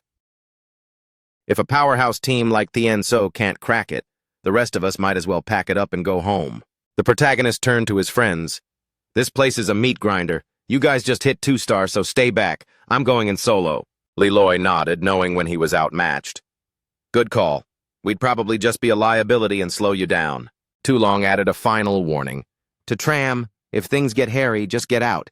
My legs can wait, your life can't. The protagonist gave a casual wave. Relax, I've got this. Suddenly a familiar voice cut through the noise. To Tram! It was Li Shuangyan, arriving with her own crew. To Tram, I didn't expect to see you here. Are you planning to brave the Medicine King dungeon too? The protagonist greeted her with a friendly nod. That's the plan. Small world, isn't it? Du Thien Nyut, a guy standing beside her, asked, Shuangyan, who's your friend? Shuangyan introduced them. Senior Du, this is To Tram, my old classmate from the secondary academy. Don't let his rank fool you, he's incredibly gifted. He then turned to Tram. To Tram, meet Senior Do Thien Nyut. He's a legendary 3-star pro and the founder of the Thien Nyut squad. He's a big deal around here. Du Thien Nyut offered a condescending smile. Any kid who makes it to Thien Kin from the sticks has some talent. Some are even big fish in small ponds, but once you're here, that shine wears off and you're just another face in the crowd. Junior, drop the ego. It'll make your stay here a lot smoother. The protagonist processed the snarky advice and asked, So is Senior to one of those scions of the Institute I've been hearing about? Du Thien Nyut puffed out his chest. Sharp kid. I see you've noticed that my presence is a bit more refined than your average student. The protagonist smirked. Oh, definitely. That refined presence of yours is a carbon copy of the other scions I've already had to smack around. The Thien Nyut crew immediately bristled, their faces souring. Watch your mouth, kid. You beating up scions? You're talking your way into a hospital bed. Du Thien Nyut waved them off with fake maturity. Leave it. Freshmen are like newborn calves. They don't know enough to fear the tiger. Reality will smack the humility into him soon enough. Lai Shungyan tried to pivot. To Tram, are you really heading into the Medicine King's secret realm right now? The protagonist nodded. Yep. Li Shungyan looked around. Well, where's your backup? Where's your team? The protagonist shrugged. No team, I'm running this one solo. Li Shungyan's jaw dropped. Solo? Are you crazy? That's practically suicide. The Thien Nyut squad seized the moment to ridicule the protagonist. Is this brat delusional? Attempting to solo the Medicine King realm? You can tell just by his tone that he's incredibly conceited and a total liability. Du Thien Nyut offered. Suong Nyan, if you're concerned about your friend, let him tag along with us. I'm a big-hearted guy. I won't hold his little attitude against him. Lai Shungyan urged. To Tram, join our ranks. We'll be much safer sticking together. Had she been by herself, the protagonist might have weighed the offer, but with the arrogant Scion squad in tow, he shut it down instantly. Pass, I've got things to do. The Thianyut squad's dislike for him hit a new peak. This guy has zero survival instincts. He's clearly lost his mind. Du Thianyut turned to the talented female freshman beside Shuangyan. Good advice is wasted on someone with a death wish. With your potential, you actually have a shot at becoming a campus elite. But for your own sake, keep your distance from low-tier students like him. Li Shuangyan replied steadily, Senior Du, there are very few people I truly respect, and Tram is at the top of that list. He's far more capable than you can fathom. Du Thianyut let out a sharp scoff. You're clearly naive, Shuangyan. Thian King is a place where legends walk. Who is Tram supposed to be? It's no stretch to say a commoner like him isn't even worthy of breathing the same air as us Scions. Just step inside and watch my Thianyut squad in action. Then you'll see what real, overwhelming power looks like. In a flash of light, the protagonist was warped into the heart of the secret dimension. His first thought. No wonder they call it the Medicine King's domain. The rich herbal aroma hit me the second I materialized. Medicinal plants that would cost a small fortune in the city are growing like weeds here. I'll grab a few to take home. Before he could even reach out, a monstrous, predatory flower lunged at him. The protagonist snatched up his gear and bolted with practiced agility. That thing is fast. If I didn't have my speed, I'd have been dinner. This Medicine King realm really is a death trap. As the floral beast closed the gap, the protagonist delivered a heavy, reinforced punch that shattered it into pieces. Problem solved. Back to harvesting these rare herbs. Just then, a passing group caught sight of him. Look at that kid over there. Hey, rookie, what do you think you're doing? The protagonist replied, gathering herbs. Is there a law against it? Laughing at his obvious lack of experience, the group sneered. No law, go nuts! These plants are super valuable, pick every last one. This moron is definitely a first-timer.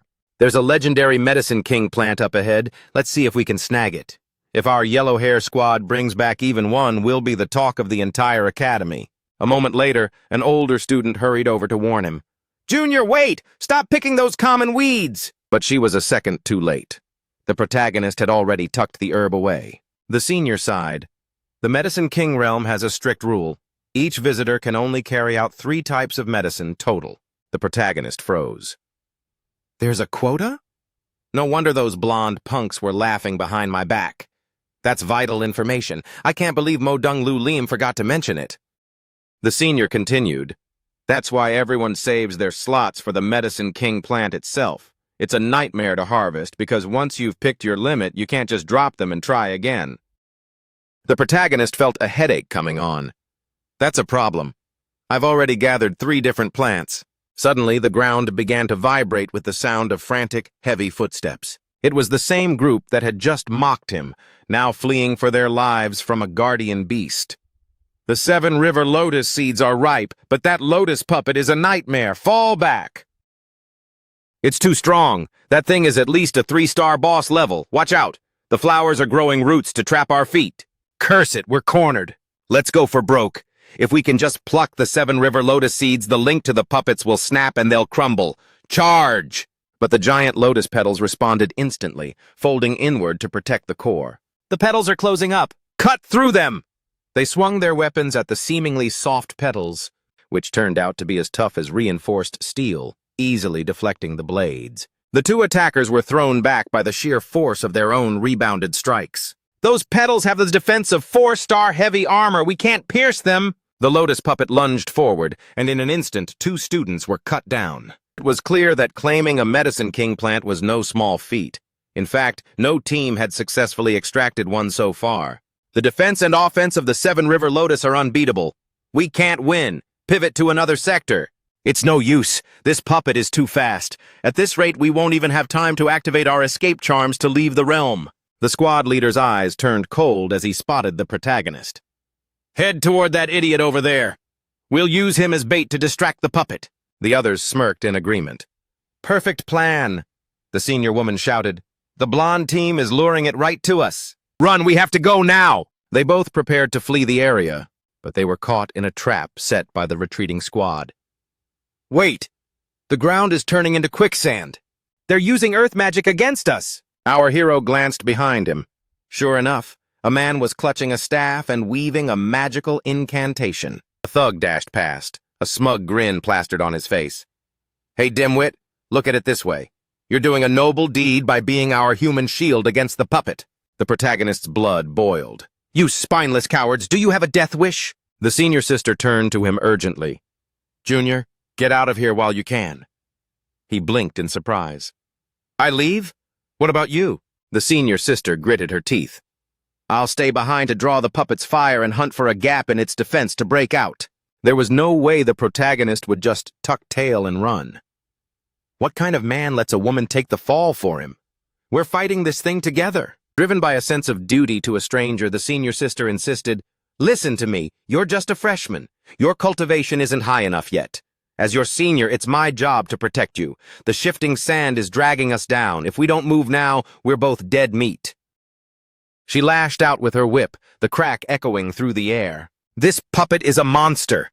My best strike didn't even leave a scratch. Run, now!" But before they could move, the puppet slammed down a magical barrier. Having learned from its previous mistake, the puppet sealed every exit to ensure no human escaped. They were trapped. The senior sister groaned. "We've really stepped in it this time." Certain the duo was finished, the leader of the thugs decided to scavenge whatever info he could. "No point in running now. Let's stay back and study the Seven River Lotus's patterns. It'll make our next attempt easier." The blonde trio hunkered down behind a fallen trunk a short distance away, watching like vultures. The puppet's thorny vines whipped through the air with lethal intent. The senior sister took a direct hit and went sprawling into the dirt. The protagonist rushed to her side, pulling her up. "Hang in there. Are you hurt badly?" The senior sister shook her head, her voice trailing off. "It's over. I don't think we're walking away from this." The protagonist's eyes sharpened. "Not necessarily. Those blonde idiots mentioned that snatching the lotus seeds would paralyze the puppet's attacks." The senior sister sighed in despair. "Those seeds are shielded by petals as tough as 4-star heavy armor. Breaking through is a pipe dream." The protagonist, a man who lived to defy the odds, didn't mind taking a gamble. The leader of the blonde squad sneered from the shadows. "Look at that brat, still delusional enough to think he can pluck the seeds. Even we couldn't dent it. He's just sprinting toward his own funeral. What a moron." The protagonist braced himself as the puppet lunged. He hopped onto his bucket, using it like a high-speed vehicle to zip away. The three blondes stared in shock. He actually dodged that? That bucket must be some kind of rare speed-enhancing treasure. Let's grab it once he's a corpse. With incredible agility, the protagonist wove through a lethal web of incoming attacks. He's got more lives than a cat. He actually reached the lotus. But it's futile. If us upperclassmen couldn't pierce those petals, a freshie doesn't stand a chance. The lotus detected the intruder and tightly coiled its petals into a defensive bud. The protagonist poured his energy into a massive punch and slammed it into the flower. The result was disappointing. He simply didn't have the raw physical power to shatter the shell. Damn it, the charge time was too short. I can't force my way through a defense that rivals 4-star armor. The onlookers didn't lift a finger, choosing instead to mock him. The guy is nuts. Only a fool enters a nightmare-tier dungeon solo. It'll be a miracle if there's enough of him left to bury. The senior sister screamed a desperate warning as the puppet loomed over him. The puppet raised its massive limb for a final bone-crushing strike. I'm not sure if this logic applies here, but I'm putting all my chips on the table. The protagonist activated his unique skill, understanding the clothes. The skill worked perfectly, stripping the protective petals right off the lotus. The blonde leader nearly choked. "What? Did those petals just fall off on their own?" Seizing the split-second opening, the protagonist leaped high and snatched the glowing seed pod. At last, the legendary treasure was firmly in his grasp. The moment the pod was removed, the puppet's violent movements ground to a sudden, absolute halt. The blondes watched in stunned silence, unable to process the feat. Did that kid seriously just harvest the 7 River Lotus seeds? The senior sister was floored. She couldn't believe a mere freshman had pulled off the impossible. The protagonist took a moment to appreciate the prize. So this is a medicine king. The fragrance alone feels like it's washing my soul clean. The blonde squad, having contributed nothing, was instantly green with envy. Boss, that newbie just walked away with a medicine king. I can't stand seeing him win like that. The blonde leader narrowed his eyes. Let's go pay our friend a little visit. The senior sister snapped out of her shock. Junior, hurry! Stash those seeds in your inventory before someone sees. The protagonist moved to secure the seeds immediately. Suddenly, a system prompt flashed. Warning! You have already gathered 3 types of spirit medicine. Inventory limit reached. The protagonist's heart sank. He had the treasure of a lifetime in his hands, but he couldn't take it with him. The 3 blondes burst into mocking laughter. You've already hit your limit? I've never seen someone find a medicine king only to be too full to carry it. This is peak comedy. Hey, brat, save yourself the trouble and hand those 7 river lotus seeds over to us. The protagonist's brow furrowed. You guys just tried to throw me to the wolves, and now you have the nerve to demand my loot? One of the blondes sneered with unearned confidence. Look, you can't carry a medicine king out of this zone anyway, and coming back later is a pipe dream. If you don't hand it over, what do you even plan to do with it? The protagonist replied flatly, I think I'll just feed it to my donkeys. The blonde guy's eyes nearly popped out. Feed it to donkeys? Are you out of your mind?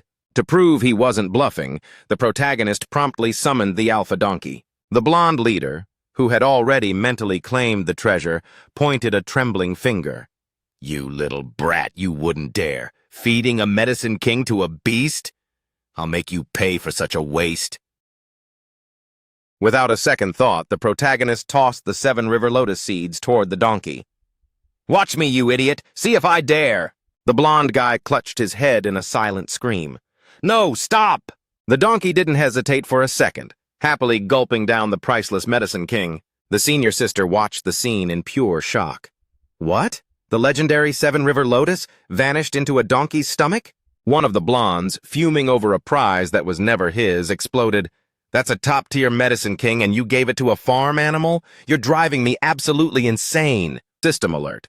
Your alpha donkey has consumed a spirit medicine. Evolution triggered, all attributes massively boosted. In a flash of light, the alpha donkey sprouted a pair of majestic horns. It wasn't a waste after all. The alpha donkey reached a new level of power. What a fantastic turn of events. Blind with rage over the lost treasure, the blonde leader barked, Enough! Kill him now! The protagonist realized he had just stumbled upon a genius way to use extra resources. Now I know how to really play this game. The blondes shrieked in fury. This is beyond absurd. Feeding a medicine king to a donkey? Beat him until there's nothing left. The protagonist's voice rang out, Summoning the entire herd to arms! An absolute tidal wave of donkeys charged forward with terrifying ferocity. The blonde leader's face went pale. What in the world is happening? A lackey's voice shook with fear. Boss, those are all his summons. The leader cursed. Damn it all, who on earth has thousands of summons like this? The blonde trio's arrogance was silenced forever as they were trampled under the relentless hooves. The protagonist turned calmly. Senior, shall we get going? Still reeling from the chaos, the senior sister nodded reflexively. With the protagonist and the senior sister leading the way, they rode off on donkey back. Even though the evidence was right in front of her, she had to ask, To Tram, are every single one of these donkeys yours? The protagonist nodded simply. Every one of them. She looked at him with genuine curiosity. So, what exactly is your class? The protagonist gave his usual answer. I'm classless. The senior sister wasn't buying it. Stop messing with me. Stripping lotus petals and summoning an army of donkeys, those aren't basic skills. Most elite classes can't pull off half of what you just did. As they pushed further, a massive swarm of carnivorous monster flowers blocked the path ahead. The protagonist gave the order, and the herd charged forward to flatten the obstacle. It was a complete wipeout. Not a single flower or blade of grass was left standing. The protagonist patted the alpha donkey. Tell the herd to devour every spirit medicine they can find in this clearing. The alpha donkey let out a loud bray, giving the signal to the others. Just like that, the entire herd began enjoying a high-energy feast on the rare plants. The senior sister watched the carnage and asked, To Tram, you aren't seriously planning to let them strip the place bare, are you? The protagonist shrugged. It's a waste to leave them behind. Besides, the plants here will grow back eventually. The senior sister was genuinely impressed. I've never seen anyone use this strategy before. You've basically looted the Medicine King realm to the bone. The protagonist finally asked, By the way, Senior Doan, why were you exploring this dangerous place all by yourself? The senior sister sighed, because no team was willing to take me in. The protagonist was surprised. Why? You seem more than capable. The senior sister hesitated. It's because of my class. The protagonist wondered if her class was underpowered, but then corrected himself. No, she wouldn't be at Tianqin Academy if she were weak. The senior sister looked him in the eye. My class is actually quite strong. I am a dragon knight. The protagonist was genuinely baffled. A dragon knight? Isn't that one of the most legendary classes? Why would anyone reject you? The senior sister hung her head. Because I can't find a dragon to bond with. The protagonist blinked, not quite following the logic. She clarified, a dragon knight needs to actually ride a dragon to unlock their true potential. But so far, I haven't been able to find a single one in existence. The protagonist finally understood the dilemma. A dragon knight without a dragon, that is a massive hurdle to overcome. The senior sister added, that's why I'm here searching for the dragon saliva herb. Legend says its scent can lure dragons from hiding. This is my absolute last shot at making my class work. The Thian Nhut squad and Li Shuangyan had felt a creeping sense of unease since they entered. Captain, things are feeling a bit spooky, don't you think? But Thian Nhut, their leader, seemed completely oblivious to the shifting atmosphere. A youth with spiky dark pink hair, looking like a literal Super Saiyan, complained, we've been trekking for ages. Forget legendary medicine kings, we haven't even spotted a single scrap of low-grade herb. Thian Nhut paused, finally processing the silence. You're right. This is definitely out of the ordinary. Someone whispered, maybe a massive crowd came through recently and picked the place clean? The spiky-haired guy scoffed. Who'd risk their neck for common weeds? Everyone only gets 3 lifetome picks. No one would waste them on junk. Thian Nhut narrowed his eyes. Let's keep moving and find out what's going on. Elsewhere, the protagonist was being bombarded by system pings. Your donkey has consumed spirit medicine and evolved. Holy cow, these herbs are packed with nutrients. Every single one of my donkeys is hitting a growth spurt. System alert. Your donkey herd has achieved a collective evolution milestone. Congratulations. You've unlocked the group skill. Donkey roll. The protagonist face-palmed. Donkey roll? Is the system actually trolling me with these names? System details. Donkey roll is a team-based skill requiring 10+ donkeys. Power scales with the size of the herd. A literal stampede that flattens everything. Bonus, deals plus 100% extra damage to plant-based foes. That sounds incredibly broken for a realm filled with killer trees. Right on cue, a massive monster tree lumbered into view, as if offering itself up as a test subject. The senior sister gasped, watch out! That's a treant, one of the deadliest elite monsters in this realm! The woody titan swung a massive limb, tossing a few of the donkeys aside like toys. The senior sister urged, we need to go around. Treants are notoriously aggressive. It's suicide to engage them. The protagonist just smiled. Why worry? Let's just steamroll it. Time to see what donkey roll can really do. 10 donkeys, let's go. The 10 donkeys tucked themselves in and began spinning forward like fuzzy cannonballs. They slammed into the treant's trunk, the sheer momentum forcing the giant back. The protagonist pumped his fist. Yes, it's actually working! However, the monster tree quickly regained its balance, batting the rolling donkeys away with its heavy branches. The senior sister frowned. It seems your donkeys lack the punch. Treants are made of reinforced bark and solid wood. You'll need more than that to hurt it. The protagonist didn't lose his cool. The donkeys aren't the problem, the numbers are. 50 donkeys, full charge. With a much more devastating impact this time. The treant's massive body was pulverized into splinters before it could even swing back. The senior sister stood there, jaw dropped. I can't believe it. They actually snapped an elite treant like a dry twig. The donkey herd didn't miss a beat, returning to their rolling patrol. The senior sister looked at him suspiciously. I've figured it out. You're a storyteller, aren't you? The protagonist sighed. Not the storyteller theory again. People keep saying that, but I'm telling you I'm not. The senior sister shook her head. Only a storyteller could conjure up something this ridiculous and make it work. Suddenly, a sweet, ethereal aroma caught the protagonist's attention. Wait, what's that amazing smell? The senior sister's eyes lit up instantly. That's it, the dragon saliva herb. It's just up ahead. There are 3 medicine kings growing there. One is the dragon saliva herb, but it's guarded by a cluster of 5 treants. Even a veteran 3-star squad would struggle to pierce that line of defense. The protagonist didn't hesitate. 500 donkeys? Flatten them. The entire herd tucked into a joyful, rolling frenzy. In the blink of an eye, the 5 guardian monsters were turned into mulch. The senior sister was in a trance. Total annihilation. 1 hit and the treants are gone. To Tram, are you sure you're just a freshman? Fresh out of orientation. The senior sister shouted, "You're a literal monster. If you actually clear this whole realm today, you'll go down in Academy history as second only to the legendary Mo Dong Lu Lim." The protagonist's excitement dipped slightly at the comparison. Still second to her? That girl must be a real powerhouse. The senior sister rushed forward, ecstatic. Unreal! I'm actually holding the dragon saliva herb! The protagonist began sorting the harvest. Senior Doan, the dragon saliva herb is yours. I'll take the other 2. Does that work for you? Senior Doan looked at him solemnly. To Tram, I did nothing but watch. These 3 medicine kings are yours by right. I'm just riding your coattails. I owe you big time for this. The protagonist waved it off. Don't sell yourself short.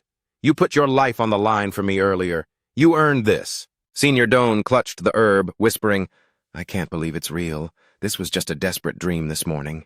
The protagonist asked, Senior, do these medicine kings always sprout in the same spots? Senior Doan explained, No, they pop up randomly, and there are only 7 in total.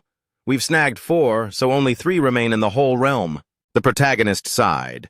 If I want that Snowlingji, I'll have to scour every inch of this place. Herd, listen up. He ordered his donkeys to fan out across the entire secret realm, hunting for the remaining kings and snacking on every other herb they found. Meanwhile, the Thien Nyut squad was growing increasingly baffled.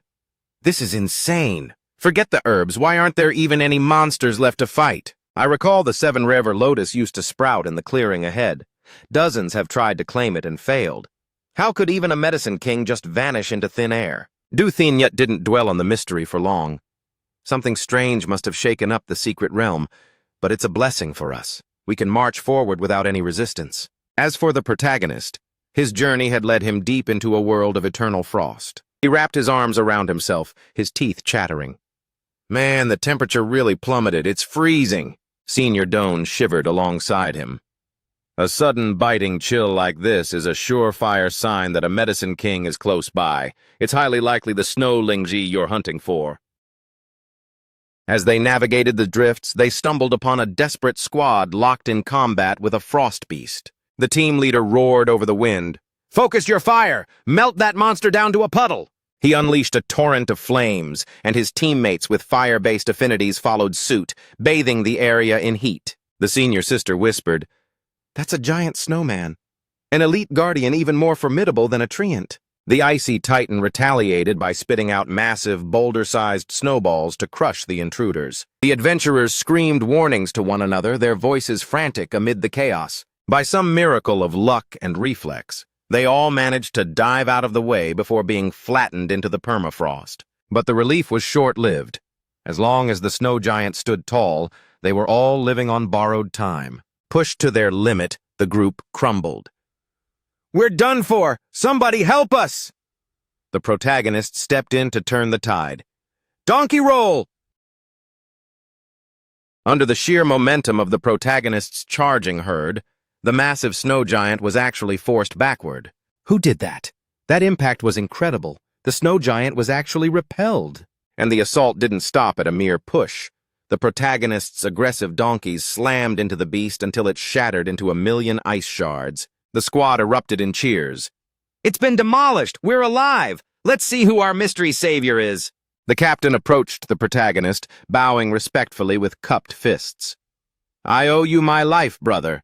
Might I have the honor of knowing your name? The protagonist gave the simple nod. The name's to Tram. The captain's smile widened, sensing a high-status connection. Ah, the Toe family. A prestigious class clan. A true honor. I am Bok Tramkich, representing the Bok family. The protagonist clarified immediately, My name is Toe, but I have absolutely no ties to those elitist clans. Bok Tramkich's smile faltered for a microsecond before returning. Not a clan member? Then you must be the personal disciple of one of the Academy's grandmasters. The protagonist shook his head. Wrong again. Bok Tram-Kik kept digging. Neither? Ah, then you must be an exceptional commoner who climbed the ranks to become an elite student and finally a scion of the Institute, right? The protagonist shrugged, his voice bored. I'm not a scion, I'm just a freshman. The gratitude and warmth in the air evaporated instantly, replaced by cold indignation. What? You've got to be joking. A mere freshman took down a snow giant? How can a first year be this powerful? If he's not a scion, he has no business being better than us. The protagonist couldn't care less about their wounded egos. He wasn't looking for a thank you note. If we're done here, I'll be on my way. But Bok Tram-Kik was plagued by that classic noble arrogance. He actually had the gall to command, "Hold on to Tram. You're just a common student, but you've got potential. Join me." The protagonist felt a wave of genuine disgust wash over him. Seeing a powerful fighter with no political backing, Bok's instinct to exploit kicked into high gear. Kid, this is your lucky day. I'll make you a scion later. Now hurry up and call me Big Brother. You're blessed to have caught my eye. Get off that donkey and pledge your loyalty to me. From this moment on, you serve under my name. Both the protagonist and the alpha donkey stared at the man with pure judgment. Are you actually mentally ill? Bok Tram-Kik seemed genuinely confused by the rejection. Then again, egomaniacs like him rarely understand how pathetic they look. Seeing the guy wasn't taking the hint, the protagonist repeated himself. I said you're sick. Get out of my face. He didn't have time for this nonsense. One of Bok's lackeys stepped forward, fuming. Brother Kitch, this brat is way out of line. A commoner disrespecting a scion? He must be begging for a beating. Bok Tram-Kik gestured for his group to stalk them from behind. The senior sister leaned in, her voice low. To Tram, these scions are incredibly petty. You just humiliated him in front of his peers. He won't let that slide. The protagonist gave a blunt reality check. Scions? They think a fancy title makes them royalty? They're just a bunch of clowns high on their own supply. The pair continued until a crystalline glow caught their eyes. There it is, the Medicine King, Snow Lingji. We actually found it. The Snow Lingji possessed a primitive survival instinct. Sensing it had been cornered, it immediately triggered a defensive mechanism. In a flash of frost, it sealed itself inside a massive, impenetrable block of solid ice. The senior sister sighed. The Snow Lingji has armored itself in reinforced ice. Breaking through that is going to be a nightmare. This was the very reason he had come this far. There was zero chance of him backing down now. I'm not leaving without that Lingzi, summoning 500 donkeys to the front lines. The donkeys launched into their high-speed rolling maneuvers, hammering against the frozen shell. Bok Tram-Kik's squad loitered nearby like vultures, waiting to swoop in. He sneered, He's wasting his time. Once that barrier is up, it's over. Not even a rank 4 pro could crack that ice. The protagonist rubbed his chin, assessing the lack of progress. Okay, this ice is tougher than I thought. 500 donkeys aren't making a dent. The protagonist's logic was refreshingly simple. If a problem persists, you just haven't thrown enough donkeys at it. Summon 1,000 more! Keep the pressure on! One of Bok's lackeys urged the group to jump the kid and teach him exactly why the scions are to be feared. As they were whispering their dirty little scheme, a low, rhythmic thumping began to shake the ground. When Bok Tram-Kik glanced over his shoulder, he was met with the sight of a colossal army of donkeys charging straight for them. Bok and his cronies shrieked in terror.